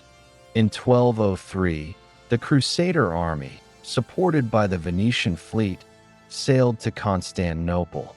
They conducted a series of military operations that led to the deposition of Alexios III and the installation of Alexios IV as co-emperor with his father, Isaac II Angelos, who had previously been deposed and imprisoned. The installation of Alexios IV was marked by a combination of military pressure, negotiation, and the implicit threat of force, reflecting the Crusaders' ability to influence Byzantine politics. However, the promised financial and military support from Alexios IV proved insufficient to meet Venetian expectations, creating ongoing tensions between the Crusaders and the Byzantine populace. The situation deteriorated in early 1204 when Alexios IV was deposed and killed in a palace coup led by Alexios V. Doukas. This upheaval triggered a crisis for the Crusader army, as the political agreement that had justified their diversion to Constantinople no longer existed. Facing unpaid debts, unfulfilled promises, and the need to maintain the cohesion of the army and the Venetian fleet, the Crusaders elected to launch a full-scale assault on the city. In April 1204, the Crusader and Venetian forces breached the walls of Constantinople using siege engines, scaling ladders, and coordinated assaults on weak points in the fortifications. The city fell within days, resulting in extensive plunder, destruction, and appropriation of wealth, including religious relics, libraries, and imperial treasures. The sack of Constantinople marked a significant turning point in East-West relations and the history of the Crusades.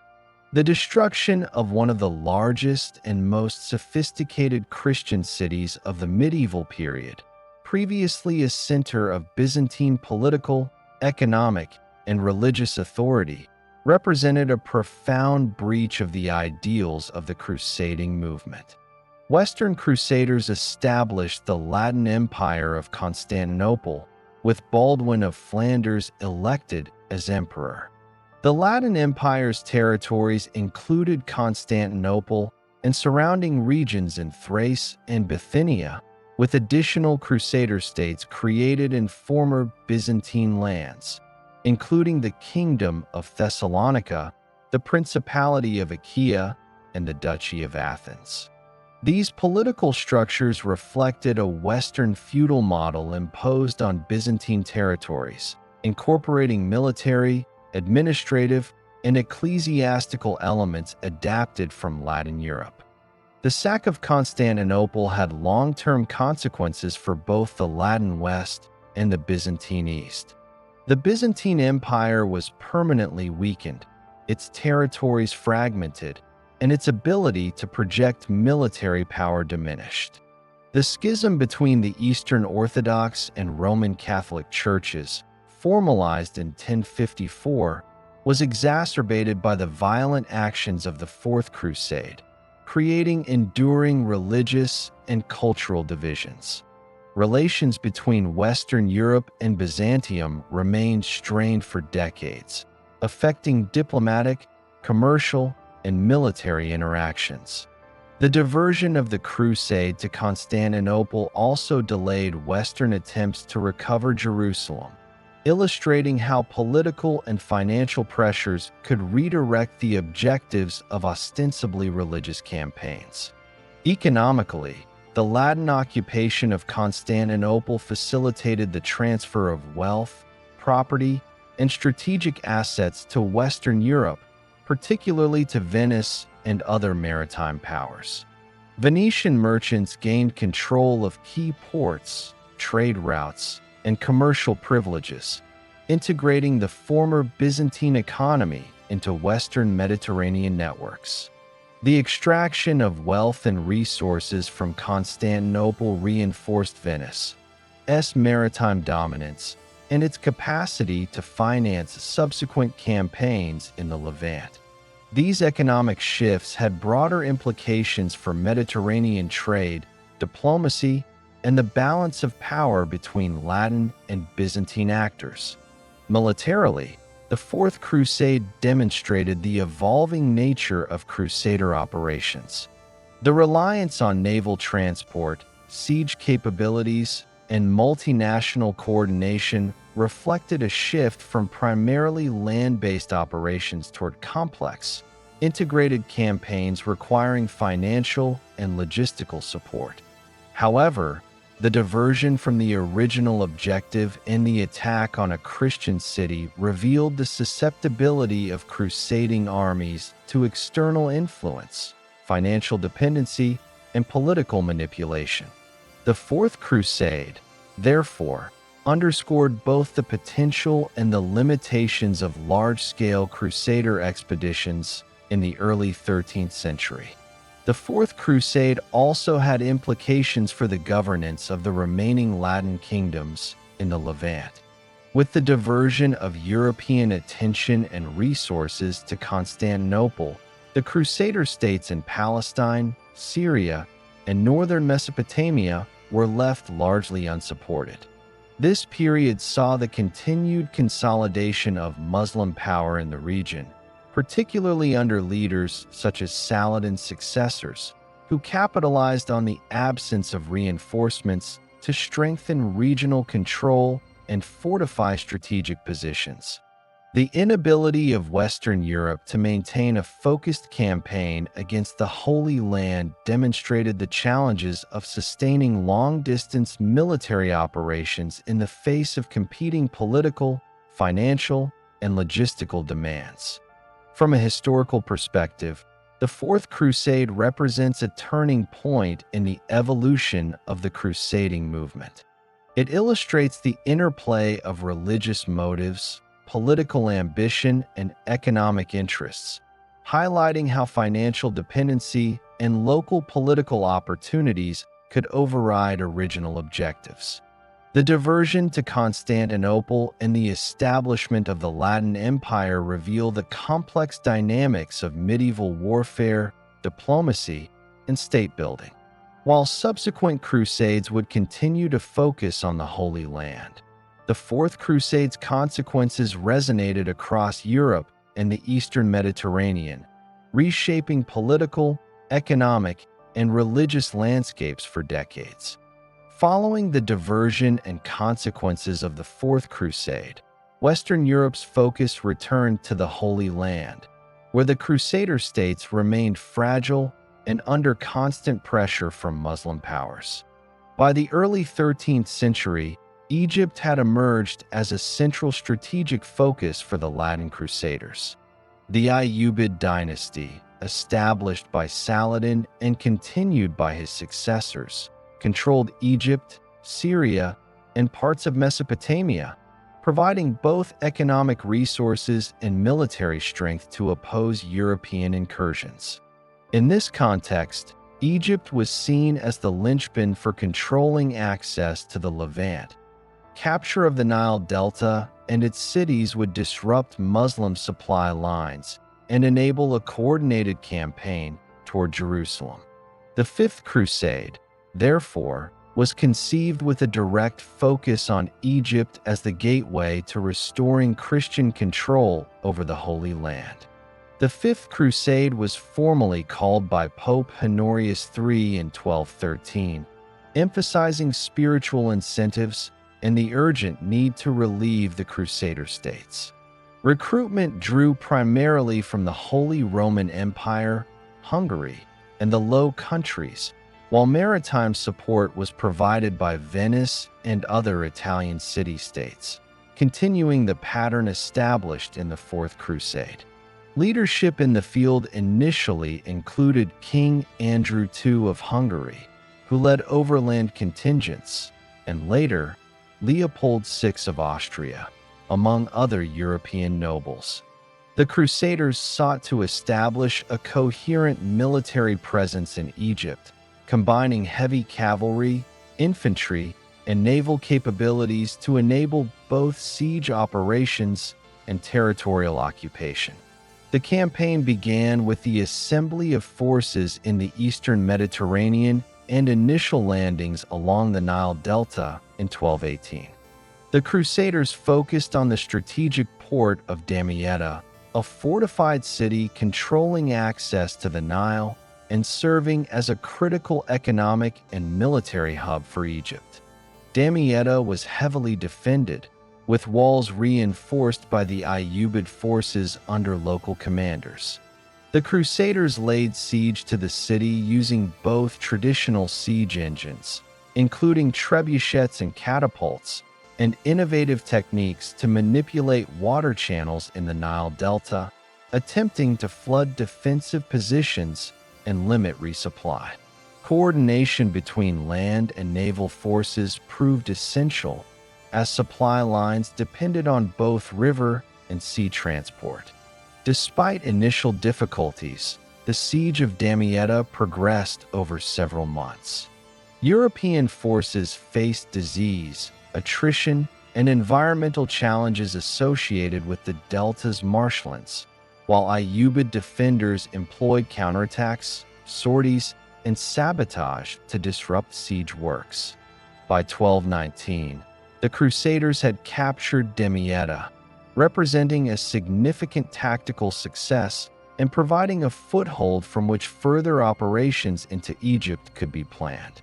However, the victory also exposed structural limitations in European expeditionary forces.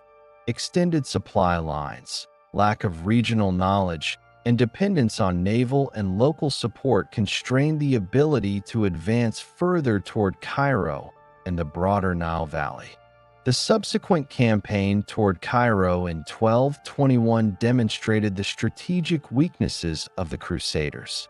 Coordinated assaults required crossing difficult terrain and navigating the Nile's branches, which were heavily monitored and defended by Ayyubid forces.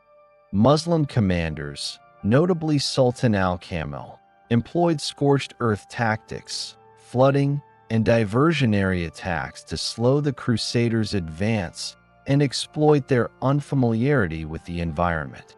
Supply shortages, disease, and attrition further weakened the army, culminating in the Crusaders' inability to achieve decisive breakthroughs. In August 1221, after months of stalled operations and unsustainable losses, the Crusaders negotiated a withdrawal, returning Damietta to Egyptian control under the terms of a truce. The Fifth Crusade, while demonstrating European capacity for extended military operations, ultimately failed to achieve its strategic objectives due to logistical, environmental, and operational constraints. The failure of the Fifth Crusade prompted reflection among European powers regarding the interplay between military force, political objectives, and diplomacy in the Levant. The limitations encountered in Egypt underscored the necessity of accurate intelligence, reliable supply chains, and the integration of local political dynamics into campaign planning. These lessons informed the conception of the Sixth Crusade, which would adopt a markedly different approach, emphasizing negotiation and diplomacy rather than protracted military operations. The Sixth Crusade, launched in 1228 under Emperor Frederick II of the Holy Roman Empire, exemplified this strategic shift. Frederick, a politically astute and linguistically skilled ruler, negotiated directly with the Ayyubid Sultan al-Kamil, leveraging both military reputation and diplomatic channels. Frederick's crusade differed fundamentally from prior expeditions in that it relied minimally on large-scale combat operations. Instead, Frederick focused on formal agreements, treaties, and careful timing to achieve territorial objectives with limited bloodshed. This approach reflected both the evolving understanding of Crusader strategy and the practical limitations revealed by previous campaigns, particularly in Egypt. Frederick's departure for the Holy Land was delayed by conflicts in Europe, papal opposition, and internal political considerations. Pope Gregory IX initially excommunicated Frederick in 1227 for failing to embark on the crusade at the appointed time, illustrating the ongoing tension between secular and ecclesiastical authority in the organization of crusading efforts. Despite excommunication, Frederick proceeded to the Levant, landing in Acre in 1228 with a modest but disciplined force capable of exerting both military presence and political leverage. His arrival marked the beginning of the Sixth Crusade's diplomatic campaign, which sought to capitalize on divisions within the Ayyubid polity and negotiate favorable terms for Christian control of strategic territories. Negotiations between Frederick and al-Kamil culminated in the Treaty of Jaffa in February 1229. Under the terms of the treaty, Jerusalem, Bethlehem, and Nazareth were returned to nominal Christian control, while Muslim sovereignty over the surrounding territories remained intact. Christian access to holy sites, including churches, and pilgrimage routes, was guaranteed, and garrisons were permitted to occupy key urban centers to maintain order.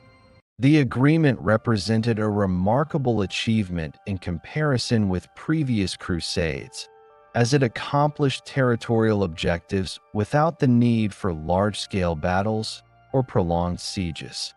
Frederick's success demonstrated the efficacy of diplomacy, strategic patience, and political negotiation in achieving crusading goals under favorable conditions. The Sixth Crusade also highlighted the complex interplay between European secular rulers, the papacy, and the Crusader States. Frederick's independent negotiation with Al-Kamil bypassed the authority of the Pope, causing friction between imperial and ecclesiastical authorities.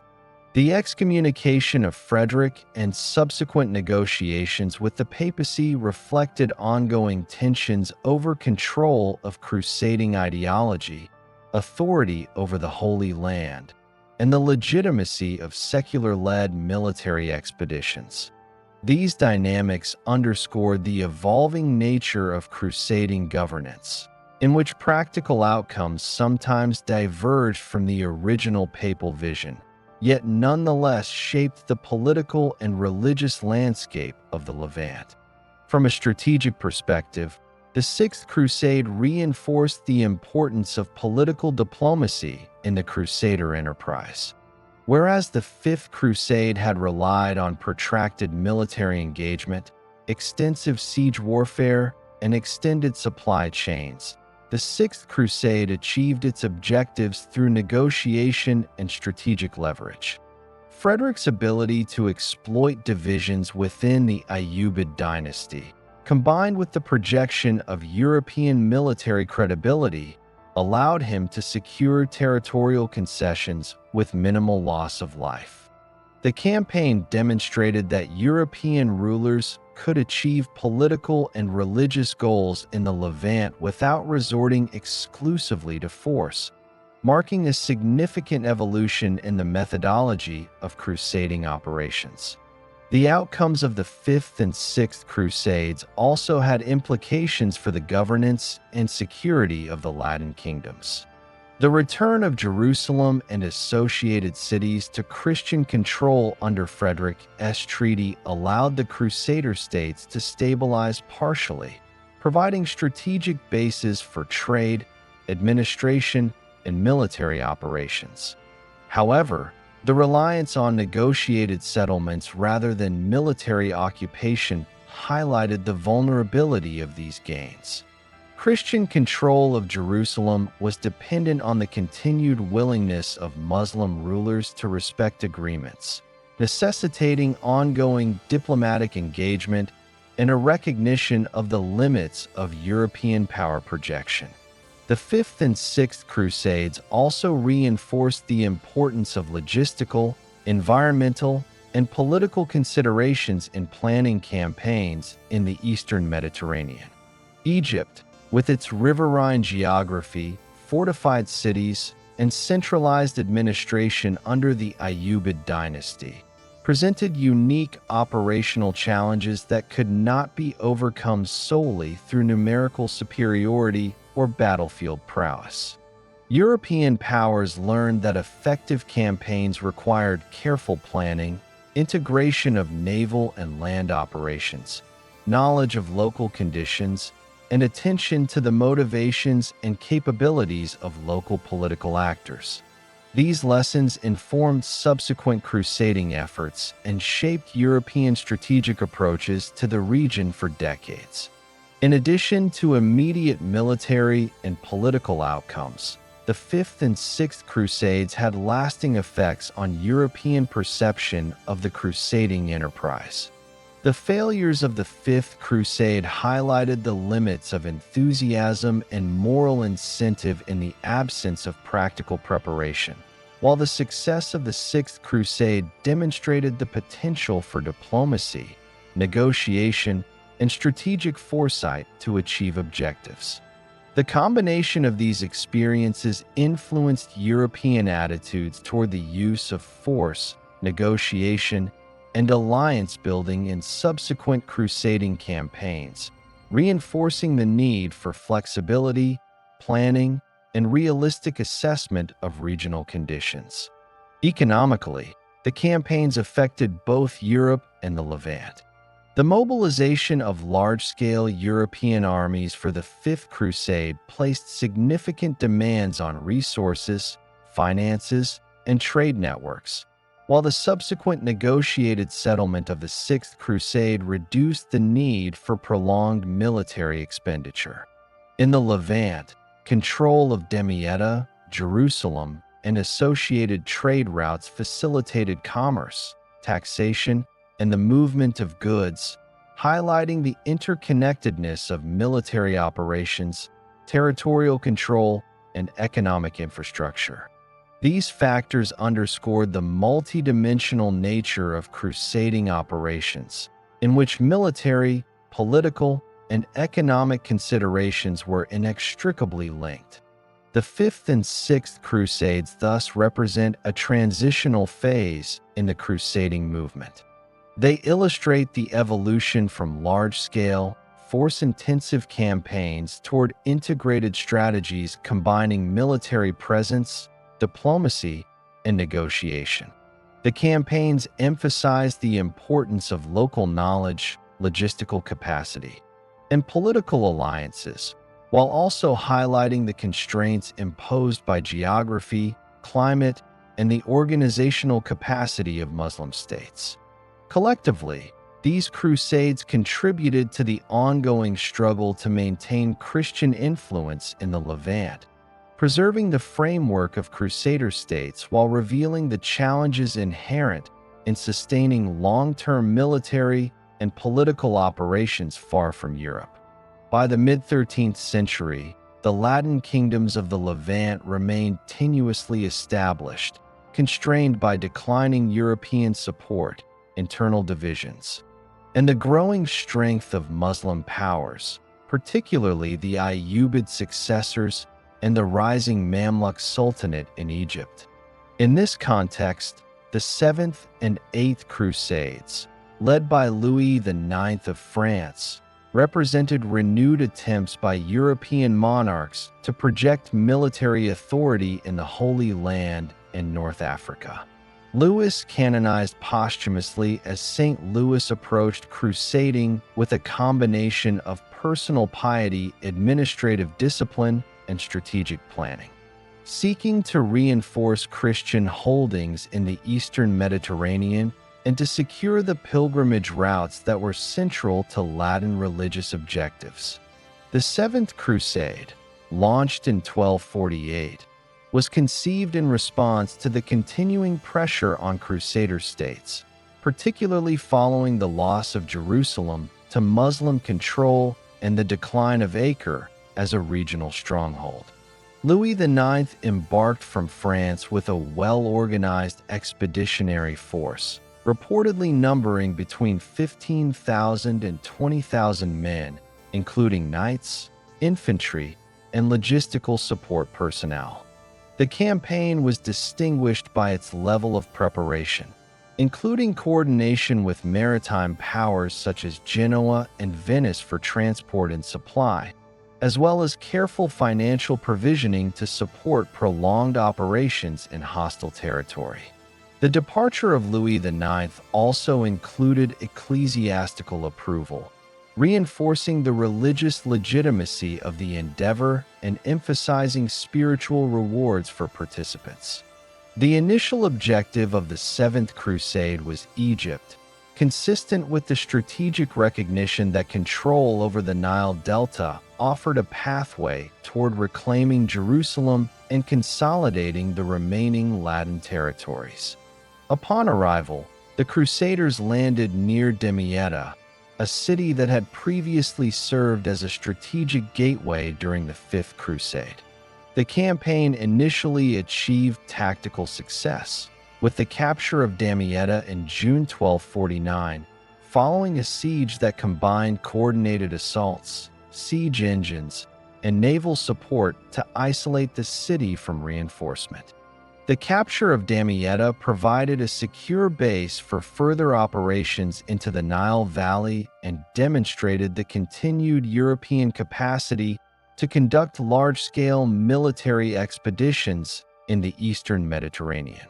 Following the capture of Damietta, the Crusaders advanced toward Cairo, seeking to strike at the heart of the Ayyubid-controlled territory in Egypt.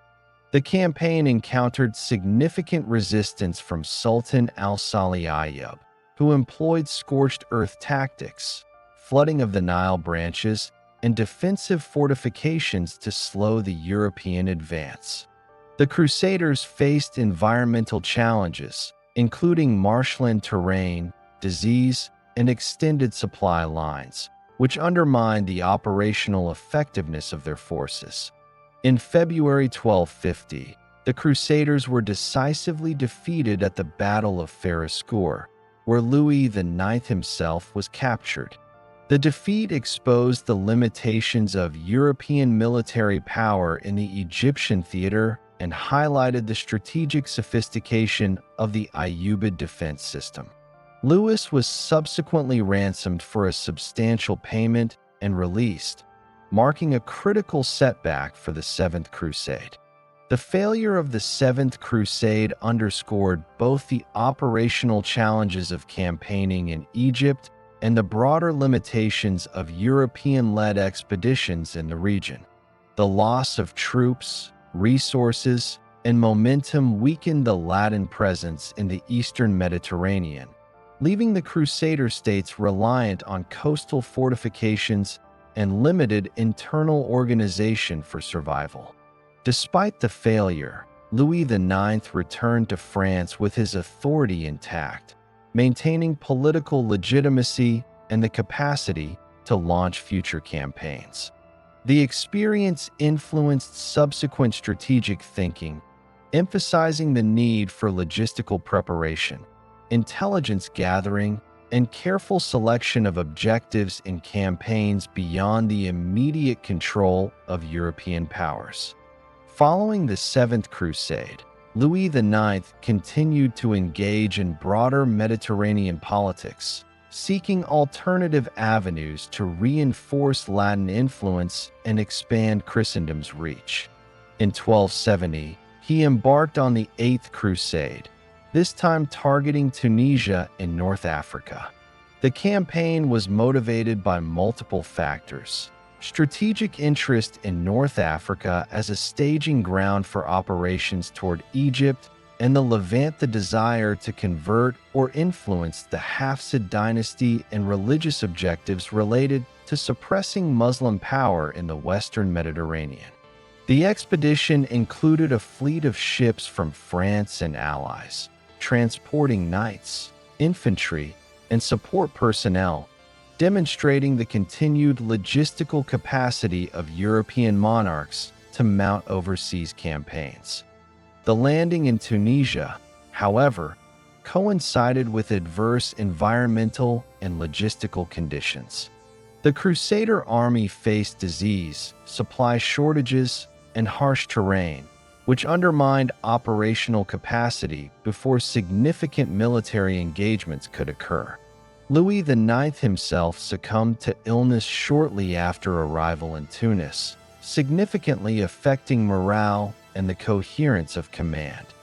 Following his death, leadership passed to his brother Charles of Anjou, who oversaw a withdrawal from the region and the conclusion of the campaign.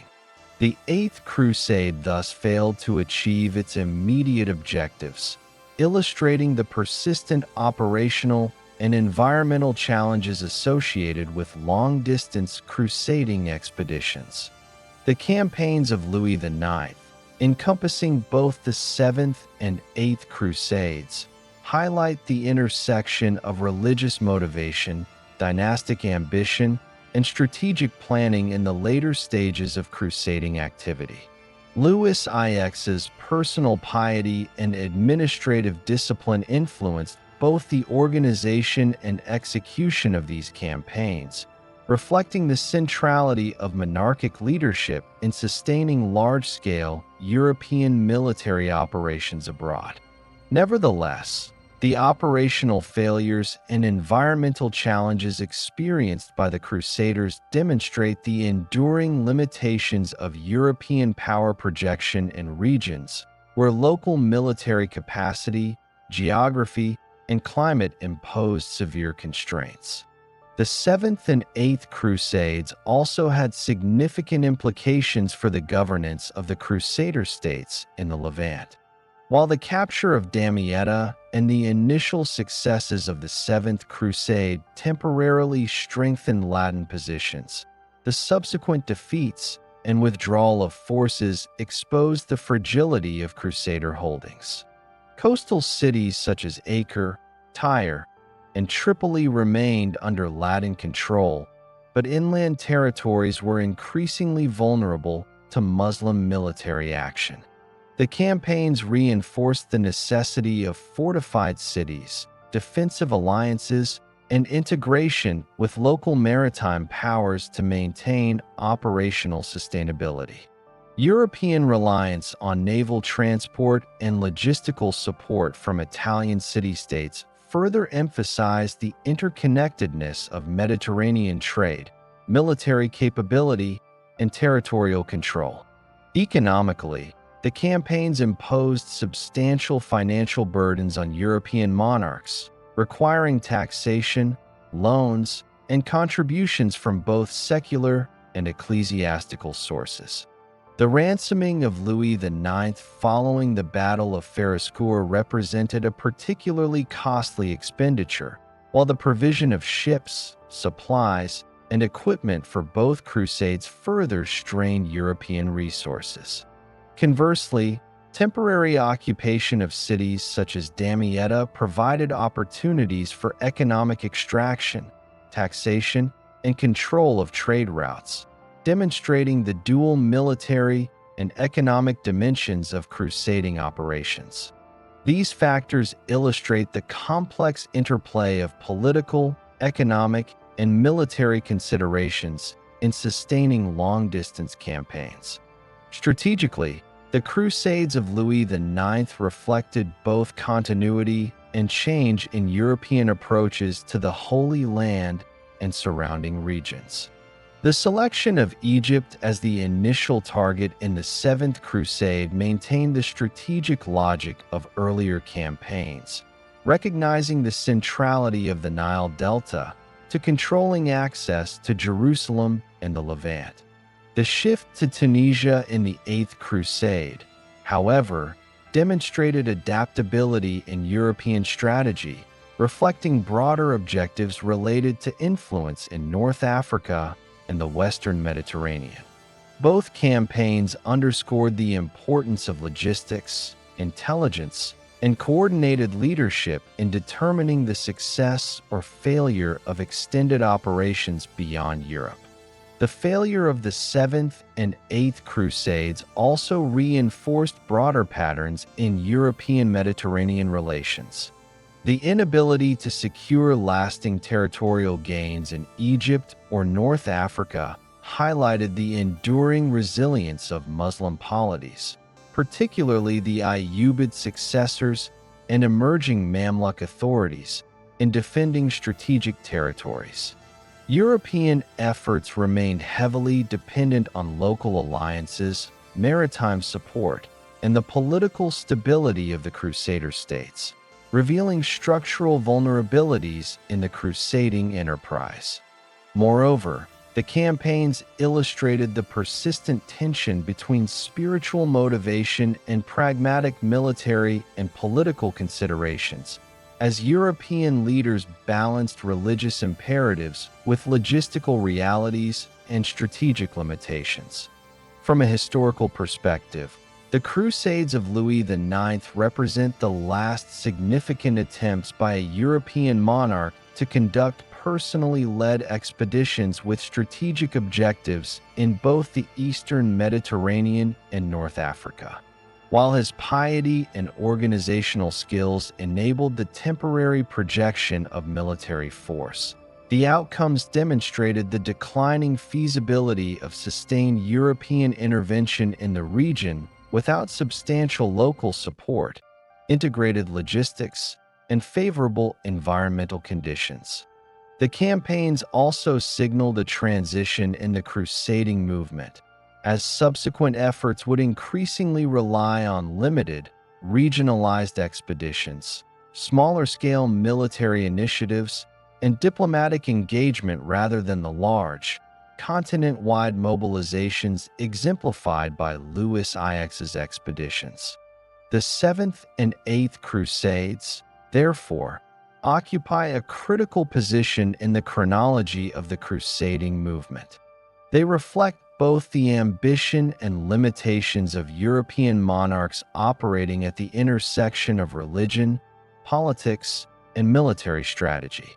The campaigns illustrate the challenges inherent in projecting European power over long distances, the dependence on maritime logistics, and the necessity of adapting strategy to local political and environmental conditions. These campaigns also influenced subsequent European perceptions of crusading, emphasizing the value of preparation, diplomacy, and strategic flexibility in achieving objectives in regions beyond immediate European control. By the early 1270s, the Crusader States in the Levant had reached a point of profound vulnerability. The Kingdom of Jerusalem, now largely confined to the coastal cities of Acre, Tyre, and Tripoli, faced persistent threats from the Mamluk Sultanate, which had consolidated power in Egypt under rulers such as Baybars and Calawan, and exerted increasing influence across Syria and northern Palestine. The earlier Crusades had demonstrated the limitations of European military expeditions over extended distances, with environmental, logistical, and political constraints constraining the effectiveness of armies raised in Western Europe. In this context, the Ninth Crusade emerged as the last organized attempt by a Western European power to reinforce the remaining Latin holdings in the Eastern Mediterranean.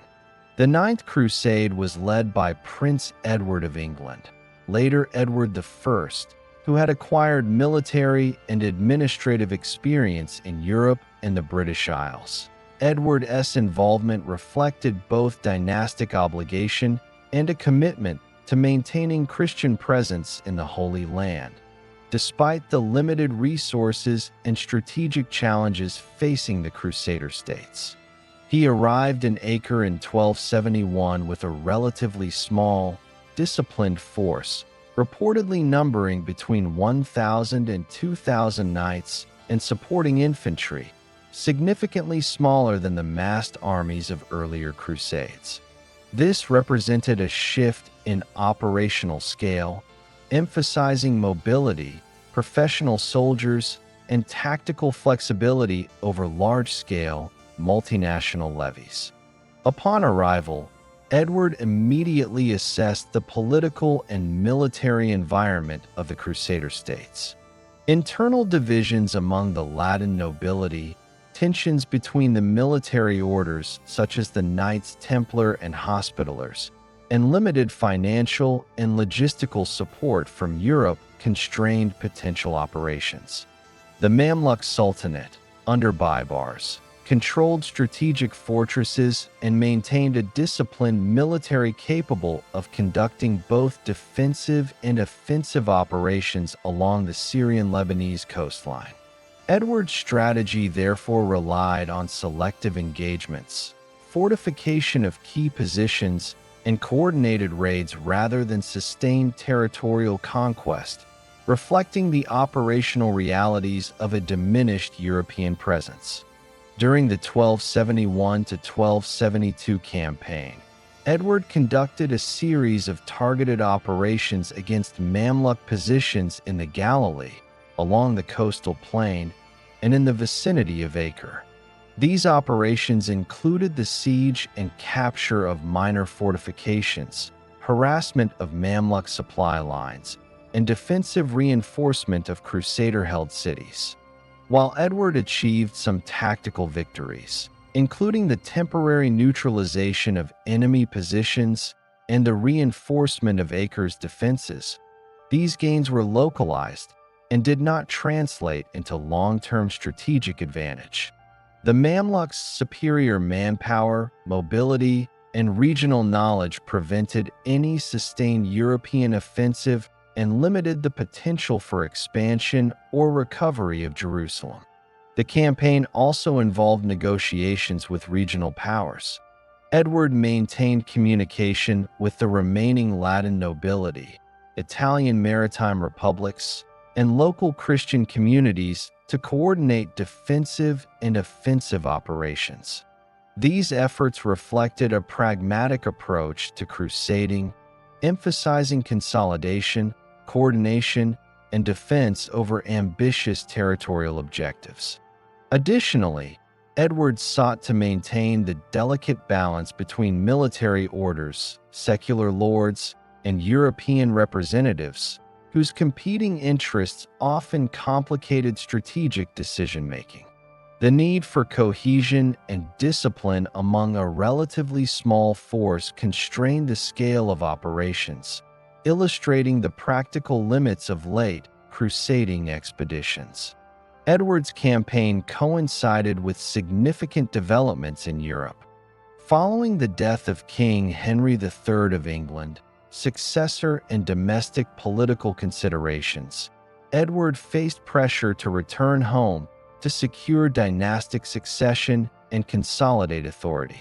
In 1272, Edward departed from Acre to England, leaving behind a garrisoned and reinforced but strategically constrained Crusader presence.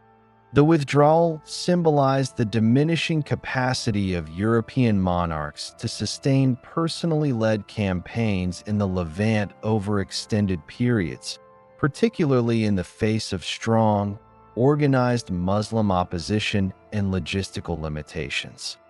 The Ninth Crusade's failure to achieve decisive territorial gains reflected broader trends in the crusading enterprise.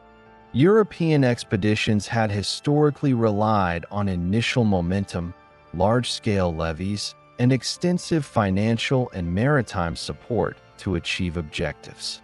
By the late 13th century, the capacity for such mobilization had declined, while the military sophistication and political cohesion of Muslim powers in Egypt and Syria had increased.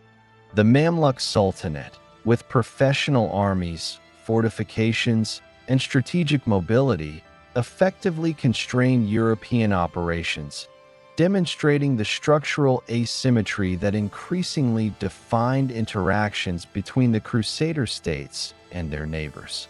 Operationally, the Ninth Crusade highlighted the transition from mass mobilization to smaller, professional, and strategically targeted campaigns.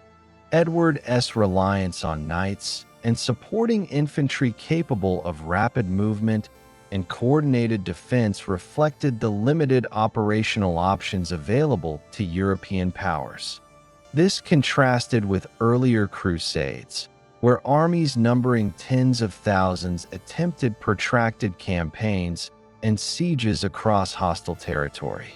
The scale, scope, and outcomes of the Ninth Crusade illustrated both adaptation and limitation in the European approach to maintaining influence in the Levant. The Ninth Crusade also emphasized the centrality of diplomacy and alliance building in late crusading efforts. Edward's interactions with local Christian leaders, Italian maritime states, and remaining Latin nobility were essential to sustaining defensive capabilities and ensuring operational effectiveness.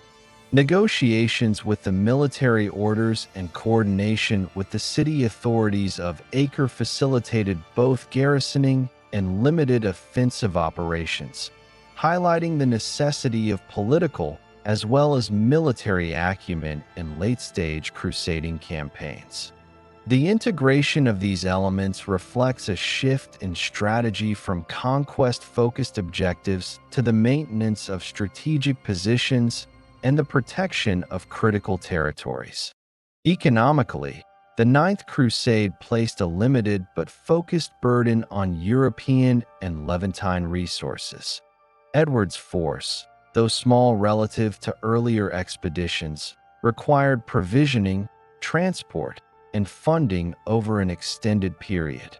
The campaign demonstrated the persistent logistical challenges associated with trans-Mediterranean operations, including the coordination of naval transport, local supply chains, and financial contributions from European patrons. While less resource-intensive than earlier crusades, these demands underscored the continuing interdependence of military, economic, and political factors in sustaining operations in the Eastern Mediterranean. The Ninth Crusade also reinforced the enduring strategic importance of fortified coastal cities, particularly Acre. With Jerusalem and inland territories firmly under Muslim control, Acre served as the principal stronghold of the Crusader States, facilitating limited trade, pilgrimage, and military coordination. Edward's campaign focused on the defense and reinforcement of these positions, reflecting the necessity of retaining secure bases as the foundation for any potential future operations. The strategic centrality of Acre and the limitations of offensive action in the surrounding territories underscored the constrained operational environment in which the Crusader States existed by the late 13th century. From a historical perspective, the Ninth Crusade represents the final substantive effort by Western Europe to influence the Levant militarily. Edward's expedition achieved tactical successes, reinforced key positions, and demonstrated disciplined military organization, yet it failed to alter the strategic balance.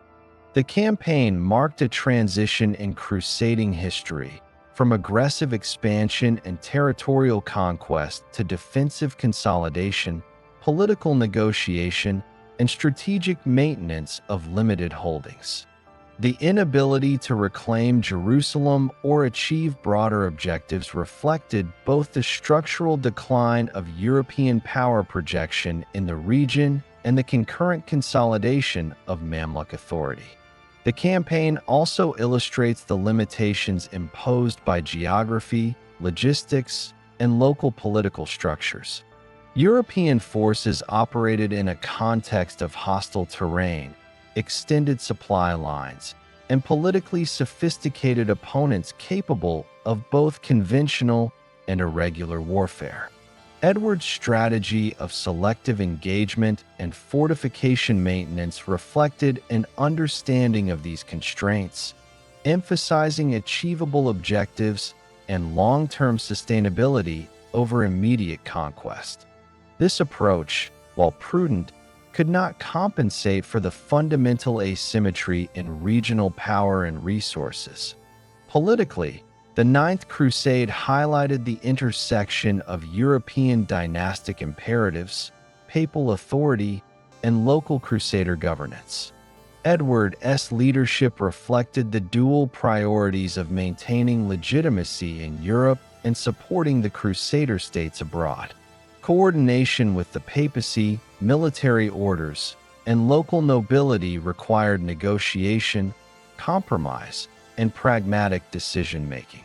The complex network of authority, spanning multiple levels of political, military, and ecclesiastical hierarchy, defined the operational environment in which the crusade occurred and constrained the ability to undertake ambitious territorial campaigns. The Ninth Crusade also had broader implications for the European perception of crusading. The limited scale, constrained objectives, and ultimate failure to achieve strategic goals highlighted the declining efficacy of European military intervention in the Eastern Mediterranean. Subsequent European efforts to influence the region increasingly relied on diplomatic engagement, local alliances, and limited-scale operations rather than the large-scale, multinational expeditions characteristic of earlier crusades. This shift reflects an adaptation to changing political, military, and logistical realities, marking the final phase of Western European crusading efforts in the Levant. In operational terms, the Ninth Crusade reinforced the importance of discipline, professional military conduct, and coordination among diverse contingents. Edward's small but cohesive force was able to conduct targeted raids, reinforce fortifications, and exert influence over strategic positions despite being significantly outnumbered by regional forces. These practices illustrated lessons learned from previous crusades regarding command structure, supply chain management, and coordination between naval and land components. The campaign also demonstrated the limits of these adaptations in the face of organized and resource-rich opposition. The Ninth Crusade, therefore, represents both the culmination of European military efforts in the Holy Land and a transition toward defensive, politically informed strategies. Edward's expedition preserved key holdings, reinforced garrisons, and demonstrated disciplined military practice, yet it failed to reverse the strategic decline of the Crusader States. The campaign highlights the interplay of geography, logistics, political complexity, and enemy capability in shaping Crusader operations, and underscores the evolving nature of European military intervention in the Eastern Mediterranean at the close of the Crusading period. By the late 13th century, the Crusader states that had persisted for nearly 2 centuries were reduced to a fragile remnant, with the port city of Acre serving as the principal stronghold and administrative center. Acre functioned as the de facto capital of the Kingdom of Jerusalem, hosting the Latin Patriarch, the military orders, and European merchants, particularly those from Genoa, Venice, and Pisa. The city's strategic position on the Levantine coast allowed it to serve as a hub for trade, military coordination, and supply, yet it remained vulnerable to external military pressure from the rising Mamluk Sultanate, which had consolidated control over Egypt and increasingly projected power northward into Syria and Palestine. The fall of Acre in 1291 represented the final collapse of organized Latin Christian political and military presence in the Holy Land. The Mamluk Sultan al-Ashraf Khalil, who had succeeded Baibars, commanded a professional and disciplined military force. The Mamluks had systematically eliminated Crusader positions along the coast and interior, capturing fortresses and cities that had long served as defensive bulwarks for Latin holdings. By the late 1280s, Crusader territory was largely confined to Acre and a handful of coastal towns, with inland regions under firm Muslim control. Al-Ashraf Khalil's objective was to eliminate the Crusader presence, consolidating Mamluk authority along the eastern Mediterranean and securing unchallenged control over trade routes, fortifications, and ports. The military organization of the Mamluks, their experience in siege warfare, and their logistical capacity to conduct sustained operations made them a formidable opponent. Preparation for the Mamluk siege began in early 1291. The Sultan's army, reportedly numbering between 20,000 and 30,000 men, included elite Mamluk cavalry, infantry, engineers, and specialized siege units. The forces were supplemented by logistical support capable of sustaining prolonged operations in hostile terrain. Acre's defenders, in contrast, numbered only a few thousand knights, local levies, and garrison personnel, supplemented by the military orders, including the Templars, Hospitallers, and Teutonic Knights. The defenders relied on fortified walls, towers, and coastal defenses, but the scale of the Mamluk force, combined with its siege expertise, posed an existential threat. European reinforcements were minimal, as political and financial constraints limited the ability to mobilize additional forces from the continent. The siege began in April 1291, with Mamluk forces investing Acre from land and sea. Engineers constructed siege engines, including trebuchets, battering rams, and siege towers, to breach the city walls. Mamluk forces employed mining operations, attempting to weaken fortifications from below, and coordinated assaults on multiple sections of the defensive perimeter.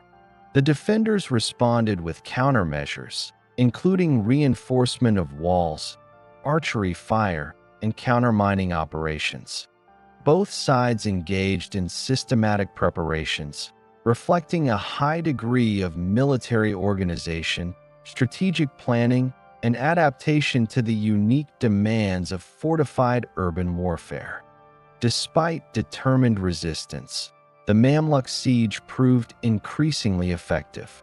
The defenders faced shortages of food, water, and medical supplies, while continuous bombardment weakened key sections of the walls.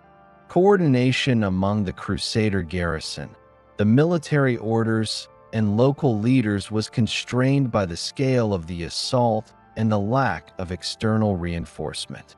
Repeated Mamluk attacks, combined with the use of fire and psychological pressure, gradually eroded the city's ability to resist effectively. By late May 1291, key breaches had been made in Acre's fortifications, exposing the defenders to direct assault. The final assault, launched in late May, involved coordinated attacks on multiple points of the city's walls. Mamluk forces entered the city through breached gates and undermined sections of the walls. The defenders, including Knights of the Templar and Hospitaller orders, mounted a determined but ultimately insufficient resistance. Urban combat ensued, with close-quarters fighting in streets, fortifications, and key administrative centers. Despite tactical skill and discipline, the defenders were overwhelmed by the superior numbers and organization of the Mamluk army. The fall of Acre was rapid once critical defensive positions were lost, signaling the collapse of the last major Crusader stronghold. The aftermath of Acre's capture saw systematic Mamluk consolidation of the city and surrounding territory. Surviving defenders were killed, captured, or evacuated, while fortifications were partially demolished to prevent reoccupation by European forces. The city's commercial infrastructure, including warehouses, markets, and docks, was integrated into the Mamluk administrative and economic system. European merchants, clergy, and remaining Crusader personnel were forced to evacuate, relocating to Cyprus, Rhodes, and other islands that retained a limited Crusader presence. The fall of Acre effectively ended organized Latin Christian governance in the Holy Land, leaving only a scattering of coastal enclaves with nominal European influence. The military orders, which had been central to Crusader defense for 2 centuries, were profoundly affected. The Knights Templar, whose headquarters had been in Acre, relocated to Cyprus, retaining administrative authority but losing direct control of territory. The Hospitallers similarly withdrew, eventually establishing bases on Rhodes and later Malta, continuing their organizational structure but with diminished operational capacity in the Levant. The loss of Acre signaled the end of the military order's territorial presence in Palestine, fundamentally altering their role from local defense and administration to maritime and European-based operations. The fall of Acre also had significant political implications for Europe and the papacy. Pope Nicholas IV and European monarchs expressed concern, but logistical limitations and competing priorities in Europe constrained the ability to mount a new crusade. Calls for renewed campaigns were made, but the combination of political fragmentation, limited financial resources, and the military effectiveness of the Mamluk Sultanate made large-scale expeditions impractical. The fall of Acre thus marked the transition from active military campaigns in the Levant to a period in which crusading efforts were increasingly symbolic, focused on peripheral theaters, or redirected against other perceived threats, including heretics, pagan populations, and North African states. Strategically, The capture of Acre by the Mamluks completed a centuries-long process of territorial consolidation. Muslim forces had systematically eliminated Crusader holdings along the coast, strengthened internal communications, and secured trade and supply lines. The integration of Acre into the Mamluk administrative framework ensured control over the eastern Mediterranean coastline, providing both military security and economic advantage. The Crusader States, reduced to isolated islands of influence, could no longer mount effective operations to recover lost territory or challenge Mamluk authority in the Levant. Economically, the fall of Acre disrupted European access to eastern Mediterranean trade routes. Italian city-states, particularly Genoa, Venice, and Pisa, had relied on the city as a base for commerce in spices, textiles, and other goods. While trade continued via Cyprus and other islands, the direct control of ports and markets in the Levant was lost, reducing the profitability and security of European commercial operations. The loss also affected the funding and provisioning of military orders, further limiting the capacity for organized crusading initiatives in the region. The fall of Acre also had social and religious consequences. Pilgrimage routes to Jerusalem, long a central objective of crusading activity, were effectively closed. The Latin Patriarchate and ecclesiastical infrastructure were displaced, and the symbolic presence of Latin Christianity in the Holy Land was diminished. While small enclaves and monastic orders continued to operate in nearby islands, the broader religious and administrative structures of the Crusader states were dismantled, marking the end of organized Latin Christian governance on the mainland of Palestine.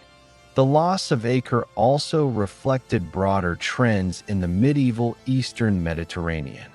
The rise of professional, centralized Muslim states, such as the Mamluks, challenged the fragmented and increasingly dependent Crusader presence. Military innovation, disciplined cavalry, and strategic use of fortifications allowed Muslim forces to systematically eliminate Crusader positions while minimizing long-term losses. The structural limitations of European intervention, distance, supply constraints, internal political divisions, rendered large-scale restoration of Latin control infeasible.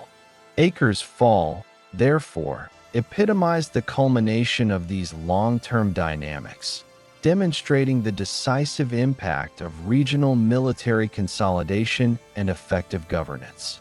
The fall of Acre was preceded by a series of minor fortresses and towns being captured or abandoned, which had already reduced the strategic depth available to Crusader forces. These losses, combined with the failure of European reinforcements and the political fragmentation among Crusader leadership, left Acre isolated. The city's walls, while formidable, could not withstand concentrated siege operations without external support, reflecting the systemic vulnerabilities that had accumulated over decades of attrition, limited resupply, and strategic misalignment with European objectives.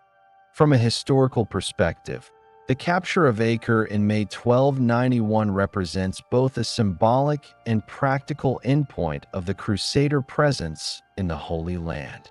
It marked the loss of the last major stronghold capable of defending Latin interests, the end of territorial administration by European powers, and the collapse of the logistical and military networks that had sustained Crusader states for nearly 2 centuries. The remnants of European influence shifted to peripheral islands and maritime bases, maintaining organizational continuity in the military orders and preserving the memory of crusading achievements, but without the capacity to restore control over the Levant. The fall of Acre also established a precedent for the reorientation of European crusading activity. With the Holy Land effectively under Muslim control, subsequent papal calls for crusades increasingly focused on alternative theaters, including North Africa, the Balkans, and later, the Baltic region.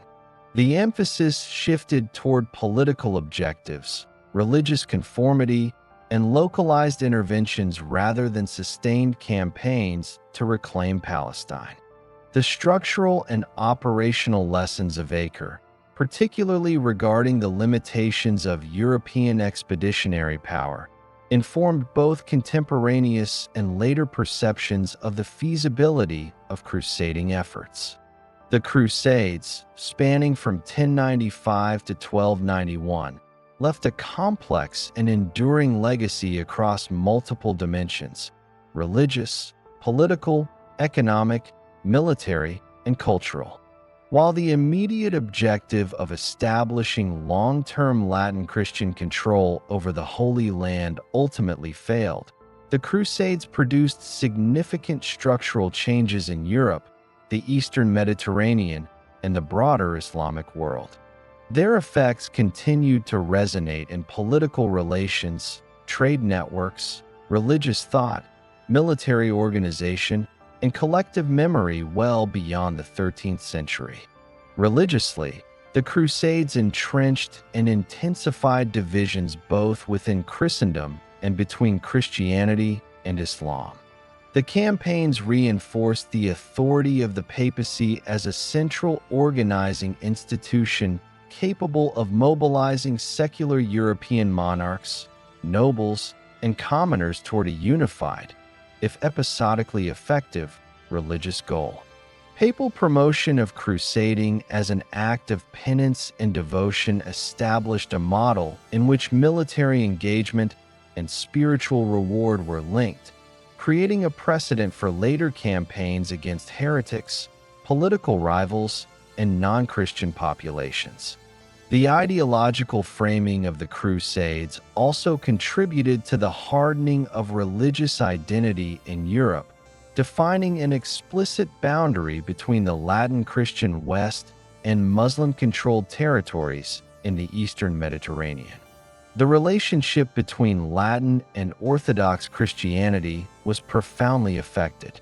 The Fourth Crusade's diversion to Constantinople in 1204, which resulted in the sack of the Byzantine capital and the establishment of the Latin Empire, irreparably damaged relations between the Eastern and Western churches. Trust between the two branches of Christianity deteriorated, with long-term consequences for diplomatic, religious, and cultural interactions. This rupture contributed to a persistent sense of rivalry, influencing political alignments and shaping interactions during subsequent conflicts and negotiations across the Mediterranean. Economically, the Crusades stimulated trade and commercial exchange between Europe and the Eastern Mediterranean. The presence of Crusader states and fortified ports, such as Acre, Tyre, and Tripoli, created opportunities for Italian maritime republics, particularly Venice, Genoa, and Pisa, to establish commercial enclaves, transport networks, and banking operations. These cities benefited from access to spices, textiles, and other goods from the Levant and beyond, creating lasting commercial infrastructure that would underpin European maritime expansion in subsequent centuries. The Crusades contributed to the integration of Mediterranean trade networks, increasing the flow of wealth, knowledge, and commodities between Europe and the Islamic world. Culturally and intellectually, the Crusades facilitated exposure to classical and Islamic scholarship, including science, medicine, philosophy, mathematics, and engineering. European contact with the Eastern Mediterranean brought access to texts preserved in Arabic and Greek, which would later influence developments during the Renaissance. Knowledge transfer occurred not only through formal translation activities, but also via personal interactions, observation of technological innovations, and adoption of administrative and military practices. The experience of crusading created a channel for cross-cultural exchange, even amidst conflict, impacting European intellectual and technical development in ways that extended far beyond the immediate military and religious objectives of the campaigns. The Crusades also had significant military consequences, reshaping European methods of warfare and fortification. The sustained contact with Islamic military techniques, including siegecraft, cavalry tactics, and defensive architecture, informed European martial development. European knights and commanders adapted to the realities of prolonged campaigns in unfamiliar terrain, implementing improved logistical systems, fortified encampments, and combined arms strategies. The military orders, including the Knights Templar and Hospitallers, developed organizational structures, training methods, and operational standards that would persist for centuries. These adaptations influenced both European warfare and the broader Mediterranean military balance. Politically, the Crusades reinforced the emergence of centralized monarchies and consolidated noble authority in Europe. Monarchs such as Louis IX of France, Edward I of England, and others relied on crusading to project authority, mobilize resources, and negotiate legitimacy, both domestically and internationally. The financing, coordination, and conduct of crusades required taxation systems, diplomatic engagement, and administrative oversight that contributed to the evolution of governance structures in Europe. Simultaneously, the Crusades highlighted tensions between papal authority and secular rulers, as seen in conflicts over command, strategy, and political objectives during campaigns such as the Sixth Crusade under Frederick II. These dynamics illustrate the interaction between religious imperatives and the practical realities of state formation. The Crusades also shaped demographic and social structures. Recruitment for campaigns drew nobles, knights, and commoners from across Europe, generating mobility and cultural interaction. Soldiers, artisans, and clergy moved between regions, facilitating the spread of techniques, knowledge, and practices. In addition, the campaigns had profound consequences for local populations in Europe, the Eastern Mediterranean, and along the routes of movement. Jewish communities, in particular, suffered violence during the People's Crusade and other episodes, while urban centers experienced economic strain and population movement related to provisioning armies. The human cost of crusading was substantial, with casualties from combat, disease, and deprivation affecting both military and civilian populations. The Crusades also reinforced concepts of holy war and religious legitimization of military action. Papal rhetoric linked penitential acts, spiritual merit, and territorial conquest, establishing a framework that would be replicated in later campaigns. This ideological construct influenced subsequent military religious efforts, including the Reconquista in Iberia, the Baltic Crusades against pagan populations, and campaigns against heretical groups in southern France and Italy. The conceptual legacy of the Crusades provided a model for combining spiritual, political, and military objectives in a manner that was institutionalized within the Church and European statecraft. Diplomatically, the Crusades produced enduring interactions between Europe and the Islamic world. Treaties, truces, and negotiated settlements, such as the agreements following the Sixth and Third Crusades, established patterns of negotiation alongside military conflict. These interactions required recognition of sovereignty, trade rights, and political authority across cultural and religious boundaries. Even after the collapse of the Crusader States, European and Muslim powers continued to engage diplomatically, reflecting the long-term impact of crusading on international relations in the Mediterranean and Levant. The memory of the Crusades also shaped European identity and historiography.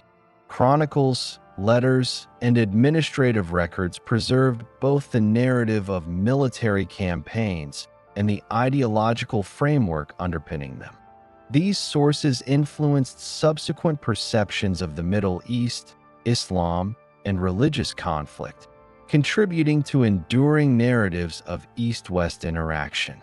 Over time, historiography and popular memory evolved, often emphasizing chivalric ideals, martyrdom, or moral lessons.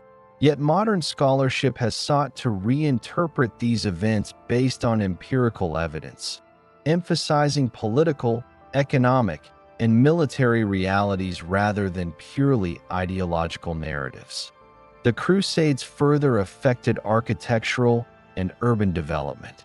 Crusader fortifications in the Levant, including concentric castles, fortified walls, and coastal strongholds, influenced later military architecture in Europe and the Mediterranean.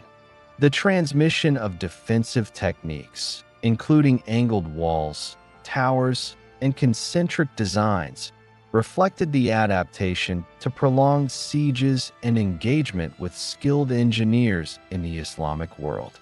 Urban planning in Crusader settlements, including the organization of administrative quarters, markets, and military spaces, demonstrated a pragmatic approach to governance under military conditions and left material traces that informed subsequent developments in fortification and urban management.